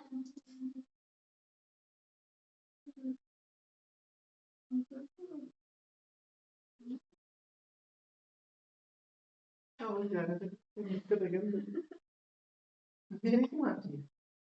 सेकंड पॉइंट बस देख लो, not doing anything to the contrary contained, ये वो ए within 30 days order pass कर देगा, या terminate of this, appoint an RP as IRP. देखो सेकंड, जैसे ही सीआईआरपी शुरू हो गया ना, तो एए, और अगर उसने सीआईआरपी शुरू हुआ मतलब एए ने एक्सेप्ट कर दिया सीआईआरपी वाली एप्लीकेशन, तो एनसीएलटी 3 ऑर्डर पास करेगा। पहला, पीपीआईआरपी तो टर्मिनेट करेगा, दूसरा, वहां पर आईआरपी से शुरू होता ना खेल, तो जो बना हुआ आरपी था उसको वापस आईआरपी बना देगा।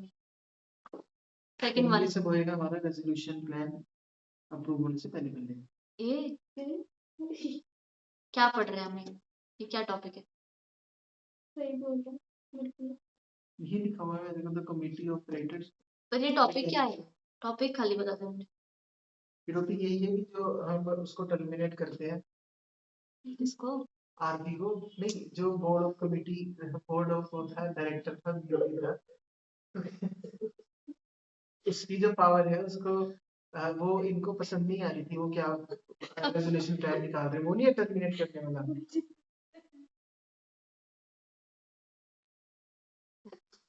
सही में वो नहीं है, पर इसे लिखा था इसलिए। थोड़ा सा है सही, पर गलत हो रहा है।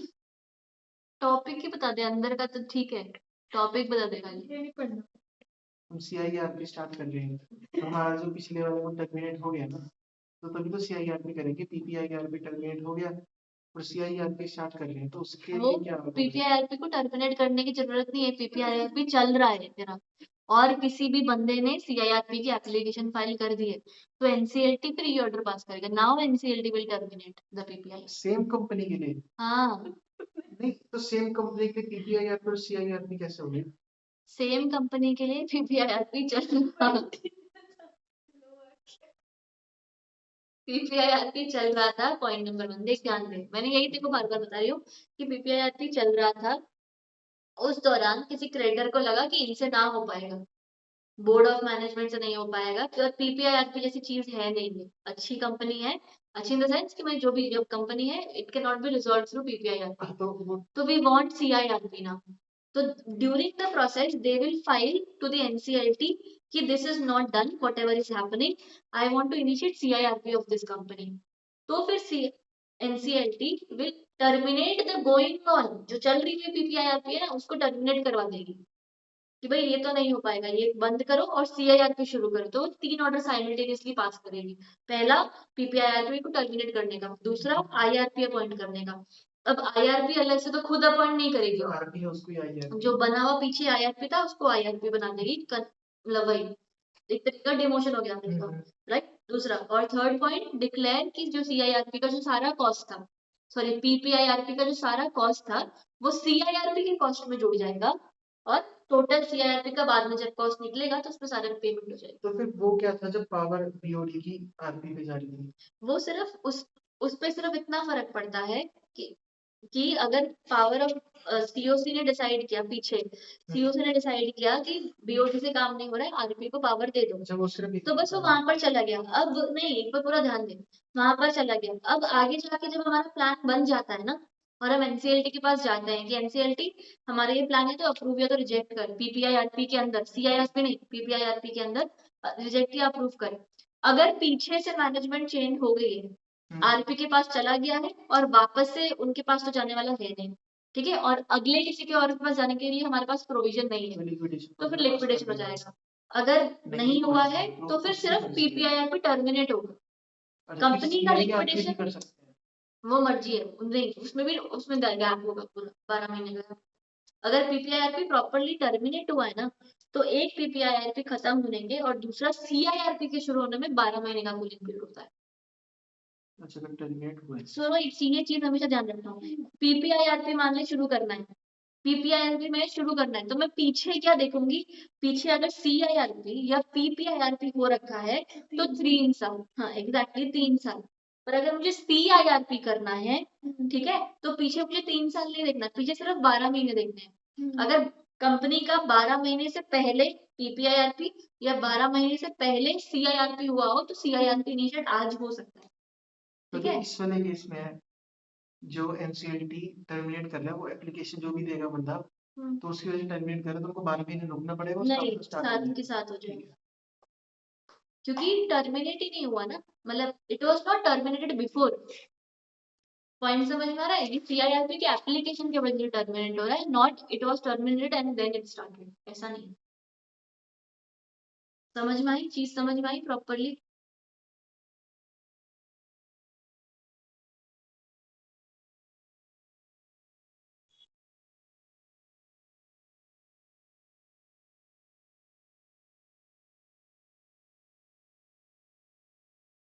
वो अगले पेज पे लिखा है। ये मैं लिखूंगा। बाकी 54 ओके ऑर्डर्स पढ़ लो, वो सेम है कि भाई पहले तो order such order shall be deemed to be an order of admission, कि भाई हाँ हमने मान लिया है, सीआईआरपी शुरू कर दिया। दूसरा आपका कमेंसमेंट डेट आ जाएगी उस ऑर्डर से, एनसीएलटी जो ऑर्डर पास करता है। उसके अलावा हम चेक करेंगे कि ये लिक्विडेशन के टाइम पे जब हम देखेंगे कि भाई अवॉइडेंस ट्रांजैक्शन जो भी खराब वाली ट्रांजैक्शन तो नहीं हो रही है जो भी। उसके अलावा insolvency commencement date shall mean, ये वो उन्होंने ये बस ऐसे दिया हुआ है कि भाई ये सारे प्रोविजन है, insolvency commencement date shall mean ऐसा सही दिया है, हाँ वैसे कुछ खास है नहीं। और बाकी जो एप्लीकेशन वाला टॉपिक है वो तो कट ही कर दो तो चलेगा। उन्होंने बोला है कि बस उसका भी मतलब ये होता है, जो वहां था वो यहाँ था, सब दिया हुआ है। मैं तुम्हें पीआईआरपी का प्रोसेस लिखवा देती हूँ ना, तो थोड़ा सा चैप्टर साथ के साथ रिवाइज भी हो जाएगा। बना रखा आपने? हाँ।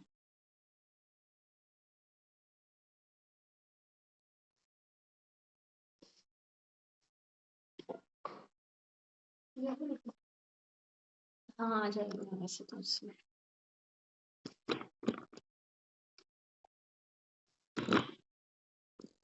हैप्पी होली का दिखा।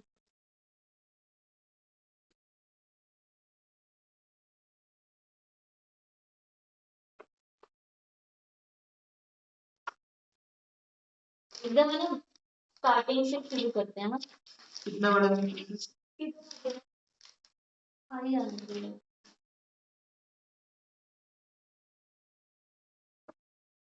छोटा छोटा लिखना है। पता है कॉपी में ही प्रोसेस पर ये मैं लिखूंगा। कर दे कर स्पीच।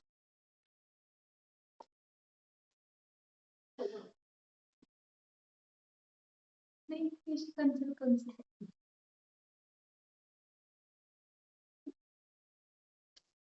नहीं है ना। तो पहला तुम्हारा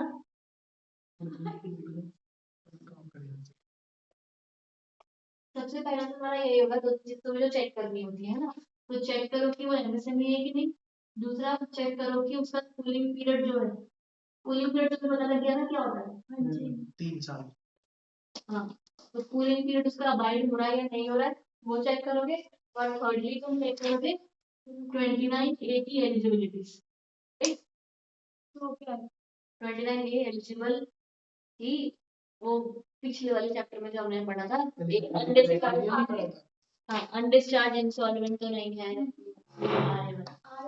आरे वाली चलिए डन है। तो ये तुमने तीनों चीजें चेक करी, तो ये देखना है तुम्हारा ये पहली reason. Once all of these things are checked, rhythm cooling period क्या है वो आ गया ना। हाँ जी 3 इयर्स वाला ना। हाँ, अच्छा बस। तो बस ये तुमने ये तीनों चीजें चेक करी। ये तीनों चीज चेक करने के बाद तुम अगले पर जाओगे, जहाँ पर अब जो फाइनेंशियल क्रेडिटर्स होंगे ना, financial creditors will propose a name of insolvency professional to act as resolution professional। ठीक है, क्या बोल रहे हो? यहाँ तक समझ में आया। इस वाले के बाद यश करनी है, यश करनी है, तो यश को ब्लिंकिट से बुलाने। इसके बाद तुम्हारा होगा वही financial creditors will then approve RP का।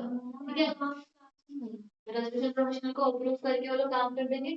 अब इसके बाद तुम्हारा वो बीओडी वाला डिक्लेरेशन आ जाता है ना, वो स्टार्टिंग में पेज पे सारे डिक्लेरेशन आ जाते हैं उनके। बीओडी की मीटिंग, उसके डिक्लेरेशन, 3-4 डिक्लेरेशन नहीं थे, याद आ रहे हैं कुछ कुछ। डिक्लेरेशन क्या था, पहला कि हम लोग जो भी एप्लीकेशन है उसको फाइल कर देंगे विद इन क्या था 90 डेज, विद इन 90 डेज हम फाइल कर देंगे। दूसरा हमने नॉट डिफ्रॉड लिख देते हैं, ठीक है, कि हमने कोई डिफ्रॉड वाला नहीं करना है, और हमारा जो आईपी है वो अप्रूव है। हमें आरपी तो बीओडी ही बनाते हैं। हाँ, बीओडी नहीं करते इसमें सारा तो। नहीं, बीओडी सारा काम करते हैं, पर फाइनेंशियल क्रेडिटर्स का हित देखने के लिए एक अलग बंदा चाहिए ना। अगर बीओडी अपना ही बंदा आरपी भी बना देगा तो फिर सारे एक जैसे ही हो जाएंगे, फिर मैनेजमेंट कल को उसके हाथ में देने का भी कोई फायदा नहीं रह जाएगा। ठीक है, तो बीओडी का डिक्लेरेशन हुआ। बीओडी के डिक्लेरेशन के बाद शेयर होल्डर की मीटिंग होगी, यहाँ पे एसआर पास हो जाएगा। तो इतना तुम्हारा मेन काम शुरू होने के लिए यहाँ पर चला गया।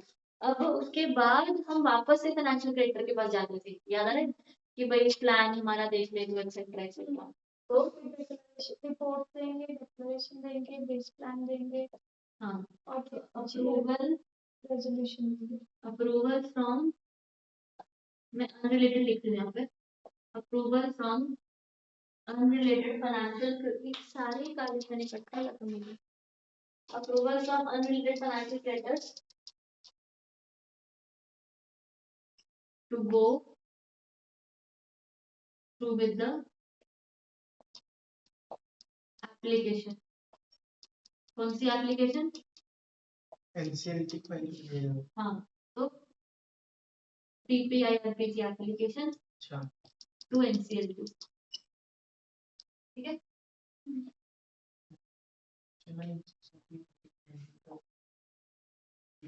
यहाँ तक सब कुछ सही है, कोई चीज जो नहीं समझ आ रही है? इरेज करने लगे क्या?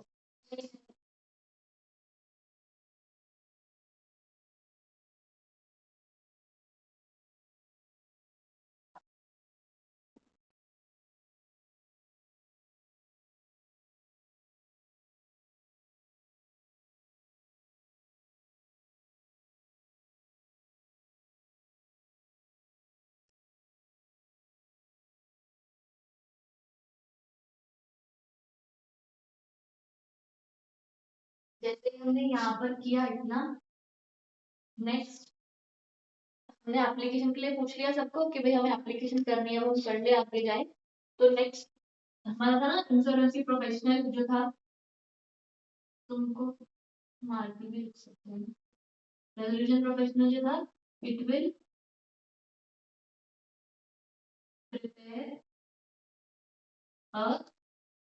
क्या था, रिपोर्ट प्रिपेयर करता है ना, हाँ, फिर से प्रिपेयर क्या रिपोर्ट ही लिख दो, रिपोर्ट ही था ना, है ना, it will prepare a report, ठीक है? और रिपोर्ट के हिसाब से रिपोर्ट में दो चीजें होगी, क्या क्या, एक एलिजिबिलिटी ऑफ कंपनी और दूसरा बेस रेजोल्यूशन प्लान, यहाँ तक ठीक है? ये हुआ, उसके बाद नेक्स्ट रिपोर्ट प्रिपेयर करने के बाद तुम जाओगे एनसीएलटी के पास, राइट? तो अब इसमें ऐसे यहीं पे लिख दो, एनसीएलटी की उसके पास मेंबर्स नहीं, अब सब कुछ हो गया ना, क्रेडिटर्स के पास, क्रेडिटर्स के पास हमने पहले ही अप्रूवल ले लिया था, लेकिन क्रेडिटर्स को वहाँ रिपोर्ट में तो जाती है बाद में, पॉइंट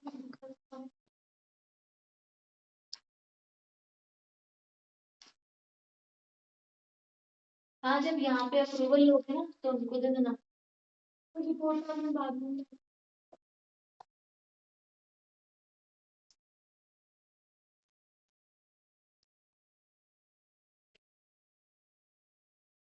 बच्चा हुई। हाँ देख लें, मैं तो नहीं चलती, हम्म, मैं तो नहीं बड़ी आदत ठीक है, यहाँ तक तो पक्का ठीक है, बट ये नहीं चलती। prepare a report. Duties of RP to prepare a report. हाँ ठीक है। फिर उसके बाद हमने यहाँ पे रिपोर्ट लिखना उसको। यहाँ पर हमने तीन चीज लिखी थी ना, ये अच्छा ऊपर ही है रिपोर्ट। यहाँ पर डेक्लेरेशन, स्पेशल रेजोल्यूशन और बेस रेजोल्यूशन प्लान। रिपोर्ट नहीं गिरी। रिपोर्ट में ना एनसीएलटी को ही जाती है ना,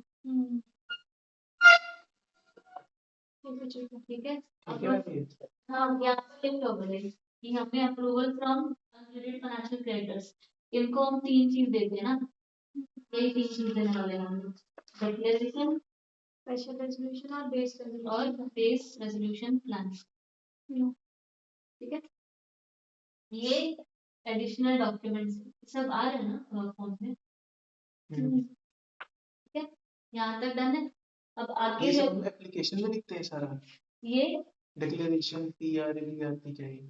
नहीं, ये एफसी को जो देंगे ना अप्रूवल लेने के लिए, अप्रूवल लेने के लिए ये अटैच डॉक्यूमेंट्स है, वो अप्रूवल किस बेसिस पर नहीं, एफसी एनसीएलटी को फाइल करेगा तो उसके साथ ये डॉक्यूमेंट जाएंगे ना, जब एफसी जो एनसीएलटी को एप्लीकेशन दे रहा है इसमें, एफसी कहाँ दे रहा है एनसीएलटी ये का तो दे रहा है। एप्लीकेशन? हमने अप्रूवल मांगा है एफसी को कि क्या हम एप्लीकेशन एनसीएलटी को दे दें, तो वो पहले हाँ बोल फिर हम आगे जाएंगे। ठीक है, जाना हमें ये आरपी को जानना है अभी। जैसे ही इसने यहाँ पर अगर मान ले एप्लीकेशन के साथ मान ली अप्रूवल, अभी यहाँ पे एडिशनल डाल दी क्योंकि एफसी ने अप्रूवल दे दिया, अप्रूवल कर दिया, तो फिर हम आगे जाएंगे और आरपी अपना आगे रिपोर्ट बनाएगा। तो बात ही खत्म हो गई, फिर यहीं पे ही खत्म हो जाएगा, क्या ही कर सकते हो आप। अच्छा, एफसी ने अप्रूव कर दिया, फिर आरपी रिपोर्ट बनाए। हाँ, फिर आरपी रिपोर्ट बनाएगा, जो आरपी रिपोर्ट बनाता है वो एनसीएलटी के पास जाती है। ठीक है, तो हम जैसे ही आपने रिपोर्ट कराई, नेक्स्ट तुम्हारा हो जाएगा application to NCLT. Application to NCLT जो है एप्लीकेशन जाएगी ना एनसीएलटी के साथ, उसमें लिख सकते हैं along with ये जो अटैच्ड डॉक्यूमेंट्स हैं वो कौन से रहेंगे तुम्हारे, again declaration, again special resolution, फिर तुम्हारा क्रेडिटर्स भी यहाँ पर हाँ बोले रहेंगे ना, तो वो भी मैं लिख देती हूँ, क्रेडिटर्स का भी रेजोल्यूशन। ठीक है, फिर तुम्हारा बेस रेजोल्यूशन प्लान, और एक और चीज जो जाएगी रिपोर्ट ऑफ कोर्स बाय तुम्हारे 1 2 3 4 5 डॉक्यूमेंट जाएंगे एनसीएलटी को जब आप एप्लीकेशन करोगे।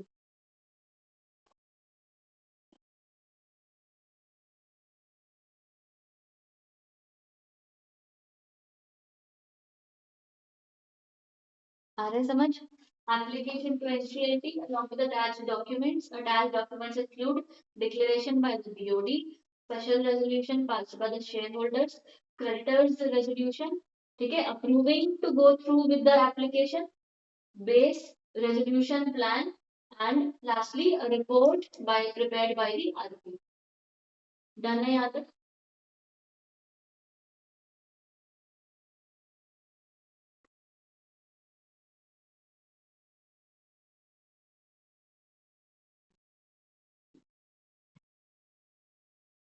फिर एप्लीकेशन हम फाइल करते हैं इनसे।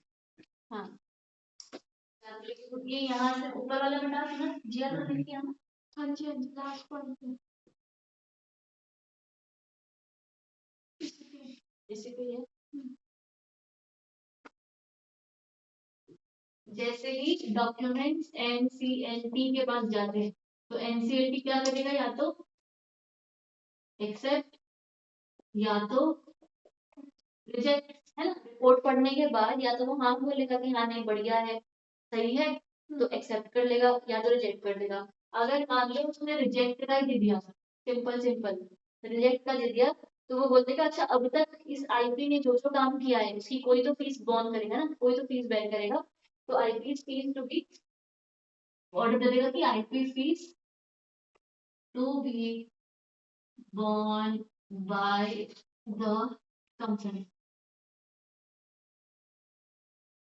ठीक है, और अगर मान लो अच्छी बात हुई और एक्सेप्ट कर दिया तो फिर हमारा वही 3 ऑर्डर पास होते हैं जो बेसिक होते हैं, मोरेटोरियम,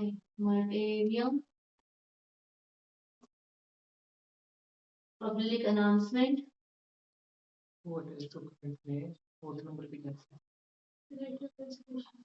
क्रेडिटर रेजोल्यूशन। हाँ, पब्लिक अनाउंसमेंट और अपॉइंट आरपी। क्रेडिटर रेजोल्यूशन भी 66% से पास होना चाहिए। हाँ, ये वो कब होएगा? हाँ? वो कब होएगा? अच्छा इसी टाइम होएगा, ठीक है। यही वाला रेजोल्यूशन, ठीक है। अच्छा, डन है यहाँ तक? अब अगर उसने एक्सेप्ट कर दिया तो ये 3 डॉक्यूमेंट्स हमेशा ध्यान रखना, पब्लिक अनाउंसमेंट, क्लेम्स के लिंक ओनली फॉर नोटिस होगी, मोरेटोरियम तो आपको पता ही है पूरा जैसे है सीआईआरपी में वही होगा, राइट। एक आप आरपी अपॉइंट कर दोगे, जो ये दिन होगा ना, जिस दिन एक्सेप्ट हो गया, जिस दिन ये सारी चीजें आ गई, इस दिन हम मान लेते हैं पीपीआईआरपी स्टार्ट हो जाएगा आपका, या तो वो commencement date, insolvency commencement date था ना, तो ये पैकेज इंसॉल्वेंसी कमेंसमेंट डेट, ठीक है, पीपीआईसीडी के बाद।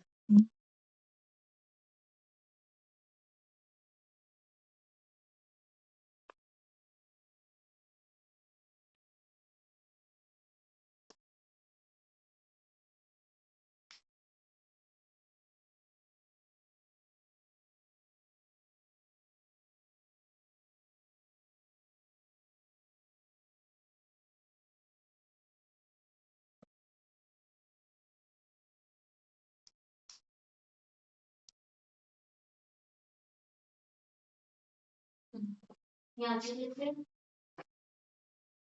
अब एक बार हमारा ये डन हो गया, राइट। तो नेक्स्ट हमारा सीआईआर, एनसीईआरटी ने एनसीईआरटी मना ही कर सकते तो चलो बात ही खत्म हो जाती, राइट। एनसीईआरटी ने अगर हाँ बोले तो आगे अभी हम काम देखेंगे, राइट। तो नेक्स्ट तुम्हारा उसके बाद आएगा तुम्हारा नेक्स्ट स्टेप, एनसीईआरटी के बाद तुम्हारा अगर मान लेना जो भी नेक्स्ट आएगा, डॉक्यूमेंट्स जो है ना कंपनी सबमिट करती है आरपी को, राइट। ये वही है, डॉक्यूमेंट्स सबमिटेड टू आरपी, कितने दिन में, ब्रैकेट में लिख लूँ मैं, within 2 days, within 2 days of P commencement. हाँ वही पीपीआईसीडी लिख लो, आईसीडी क्या हो गया? इंसॉल pre package insolvency commitment date, ठीक है। तो वो हुआ ये, तो इस इन केसेस में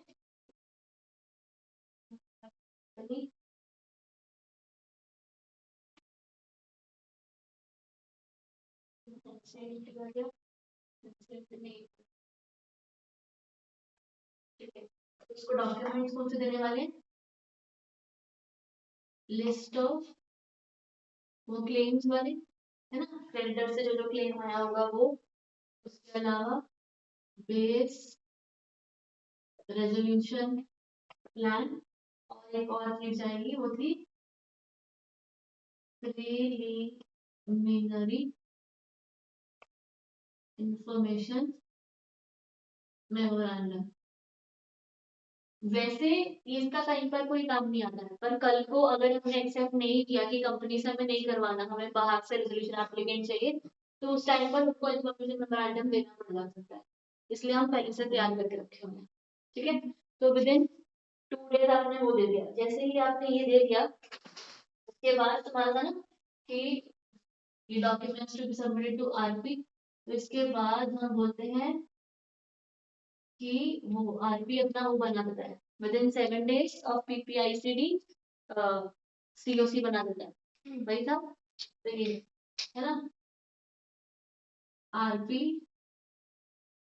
to constitute committee of creditors, committee of creditors कितने दिन में, 7 days, हाँ, within 7 days of PPICD, है ना। तो वो कर दिया, अब हाँ इसी के ही 7 दिन के अंदर, यहाँ पे ही 7 days के अंदर फर्स्ट मीटिंग ऑफ सीओसी भी हो जाएगी, ये अपने को पता ही है, ठीक है। If you want to include ये जो सीओसी है ना, यहाँ पर तुम लिख सकते हो कि it is a flexible COC, members आ जा सकते हैं इसके अंदर, ठीक है। फ्लेक्सिबल सीओसी है क्यों, क्योंकि हमने वो क्लेम्स नहीं मंगवाए, हमने स्टार्टिंग में एक्सप्लेन किया था, तो यहाँ पर ये सीओसी थोड़ी फ्लेक्सिबल होती है, whenever the new claim is received any person can become part of this COC। आ रहा है साथ में हो। अब जो फर्स्ट मीटिंग होगी, इस फर्स्ट मीटिंग में क्या डिसाइड होगा उसकी बात कर रहे हैं हम लोग, हमने बेस रेजोल्यूशन प्लान बना कर दे दिया था ना, बेस रेजोल्यूशन प्लान सीओसी को दे देगा आरपी, ऑब्वियसली बात है कि कमेटी बनाई क्यों, राइट। तो उस टाइम पर या तो आपका प्लान अप्रूव हो जाएगा, है ना? अगर कोई नो इम्पेयरमेंट ऐसा हुआ तो प्लान अप्रूव हो जाएगा, या तो वो प्लान को मॉडिफाई करने का ऑर्डर दे देगा कि छोटी मोटी गलतियां हैं ठीक ठाक कर दे, उसको हम ठीक कर देते हैं, राइट। या तो मॉडिफाई करने का वो दे देगा, या तो रिजेक्ट ही कर देगा प्लान को, राइट। या तो lastly call plan from prospective resolution applicant, बाहर से मंगवाएगा, न्यू न्यू।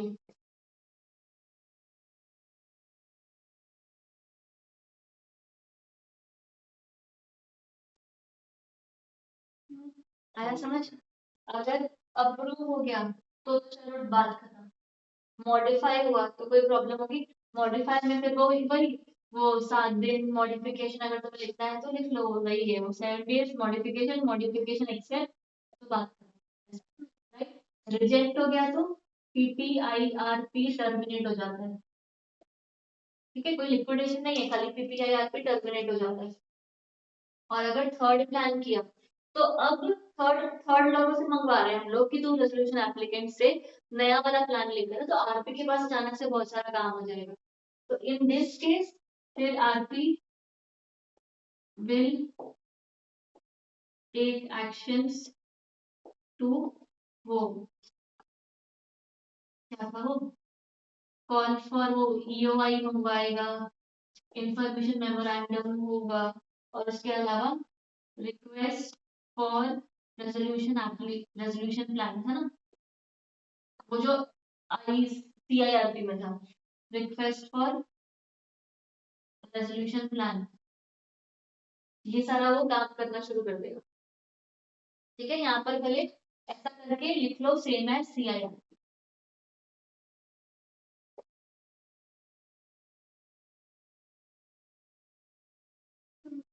ठीक है। यहाँ तक हो गया। अब इसके बाद वंस दिस इज डन, तो कहीं ना कहीं से कोई ना कोई प्लान आगे आएगा, या तो ये वाला एक्सेप्ट हो जाएगा या तो नया प्लान आएगा। तो अब हम नया प्लान को चेक करते हैं ना, थोड़ा बहुत कि सब सही है वो। अब हम चेक करने में पहुंच गए, आरपी चेक करता है, फिर सीओसी चेक करता है, फिर एनसीएलटी चेक करता है, आरपी वही फिजिबिलिटी वायबिलिटी जो चेक करता था, राइट।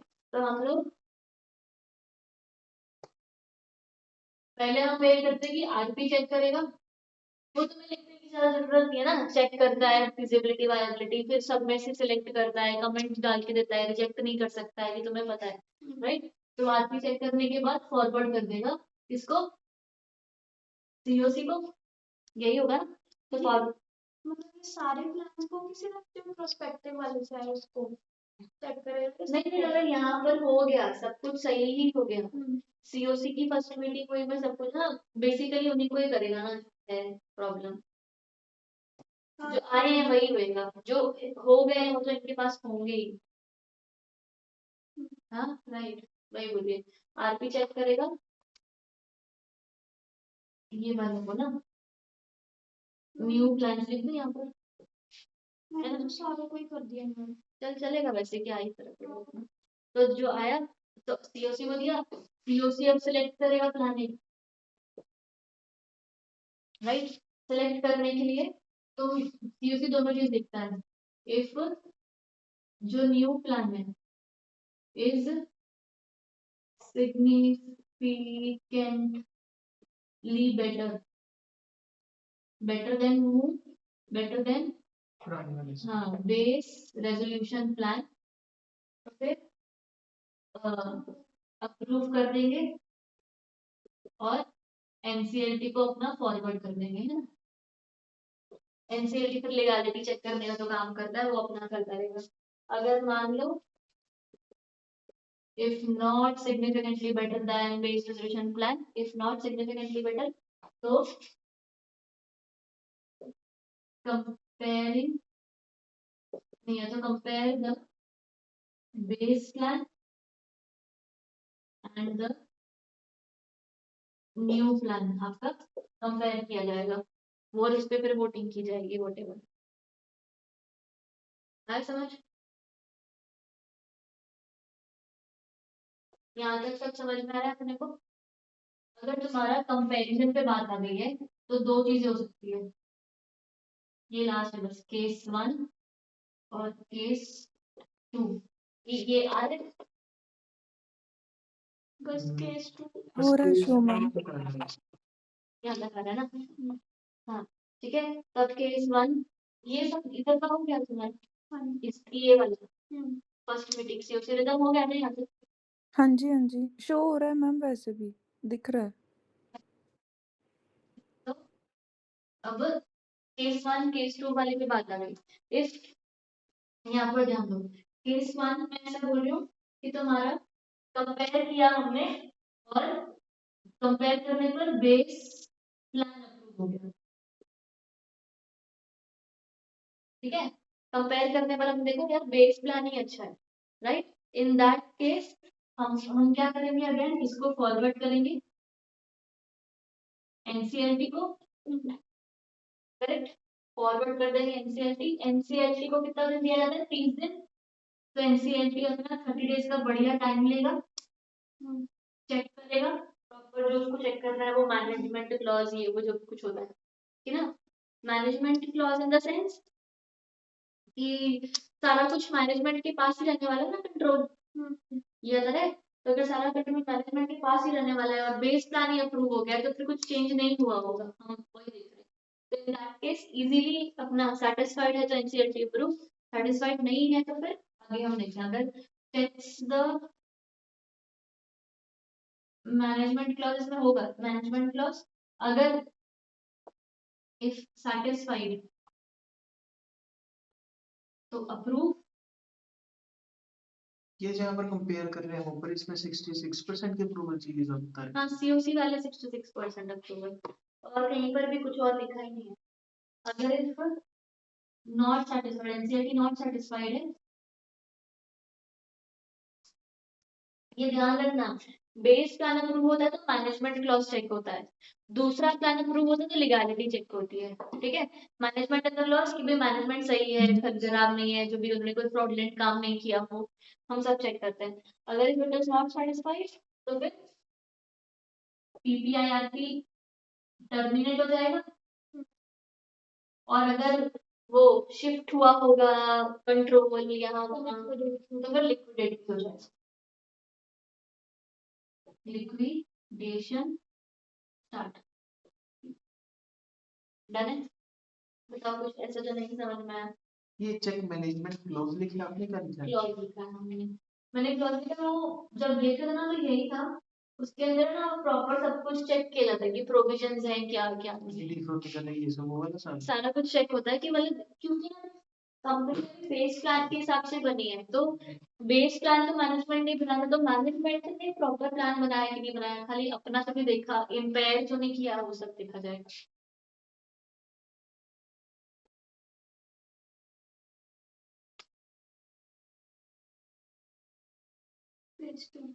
हाँ फेज 2 अप्रूवल ऑफ न्यू वाला प्लान, अगर नया प्लान अप्रूव हुआ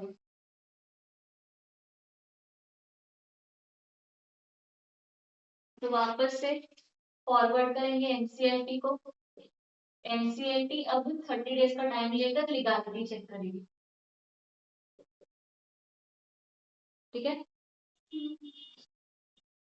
लीगैलिटी चेक करेगी, लीगैलिटी में अगेन सेटिस्फाई हो गई तो अप्रूव, अगर नॉट, ये खत्म हो गया बस, नॉट सेटिस्फाई हुई तो वही पीपीआईआरपी टर्मिनेट या तो लिक्विडेशन।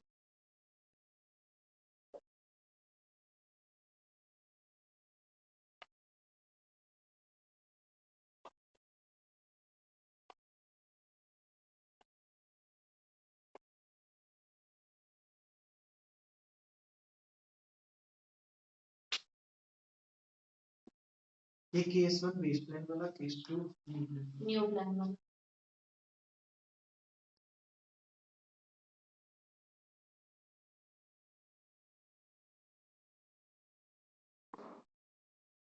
क्या लिखा होगा एनसीईआरटी के नीचे कर लिया मैंने 30 डेज ये वैलिडिटी चेक करेगी और सेटिस्फाई हुआ तो ठीक, नहीं हुआ तो सॉरी।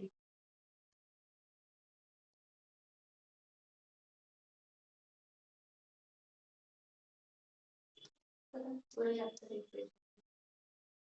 तो पूरा है हाँ। उससे ज्यादा बोलते थे जब बैठा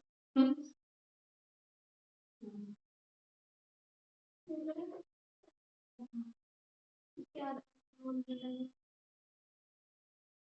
मेरे को समझ आना चाहिए क्या लेना है मेरे को समझ आ रही है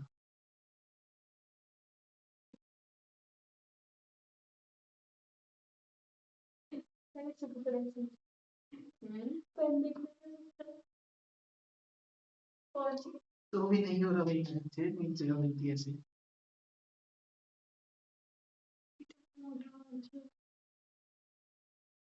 देखना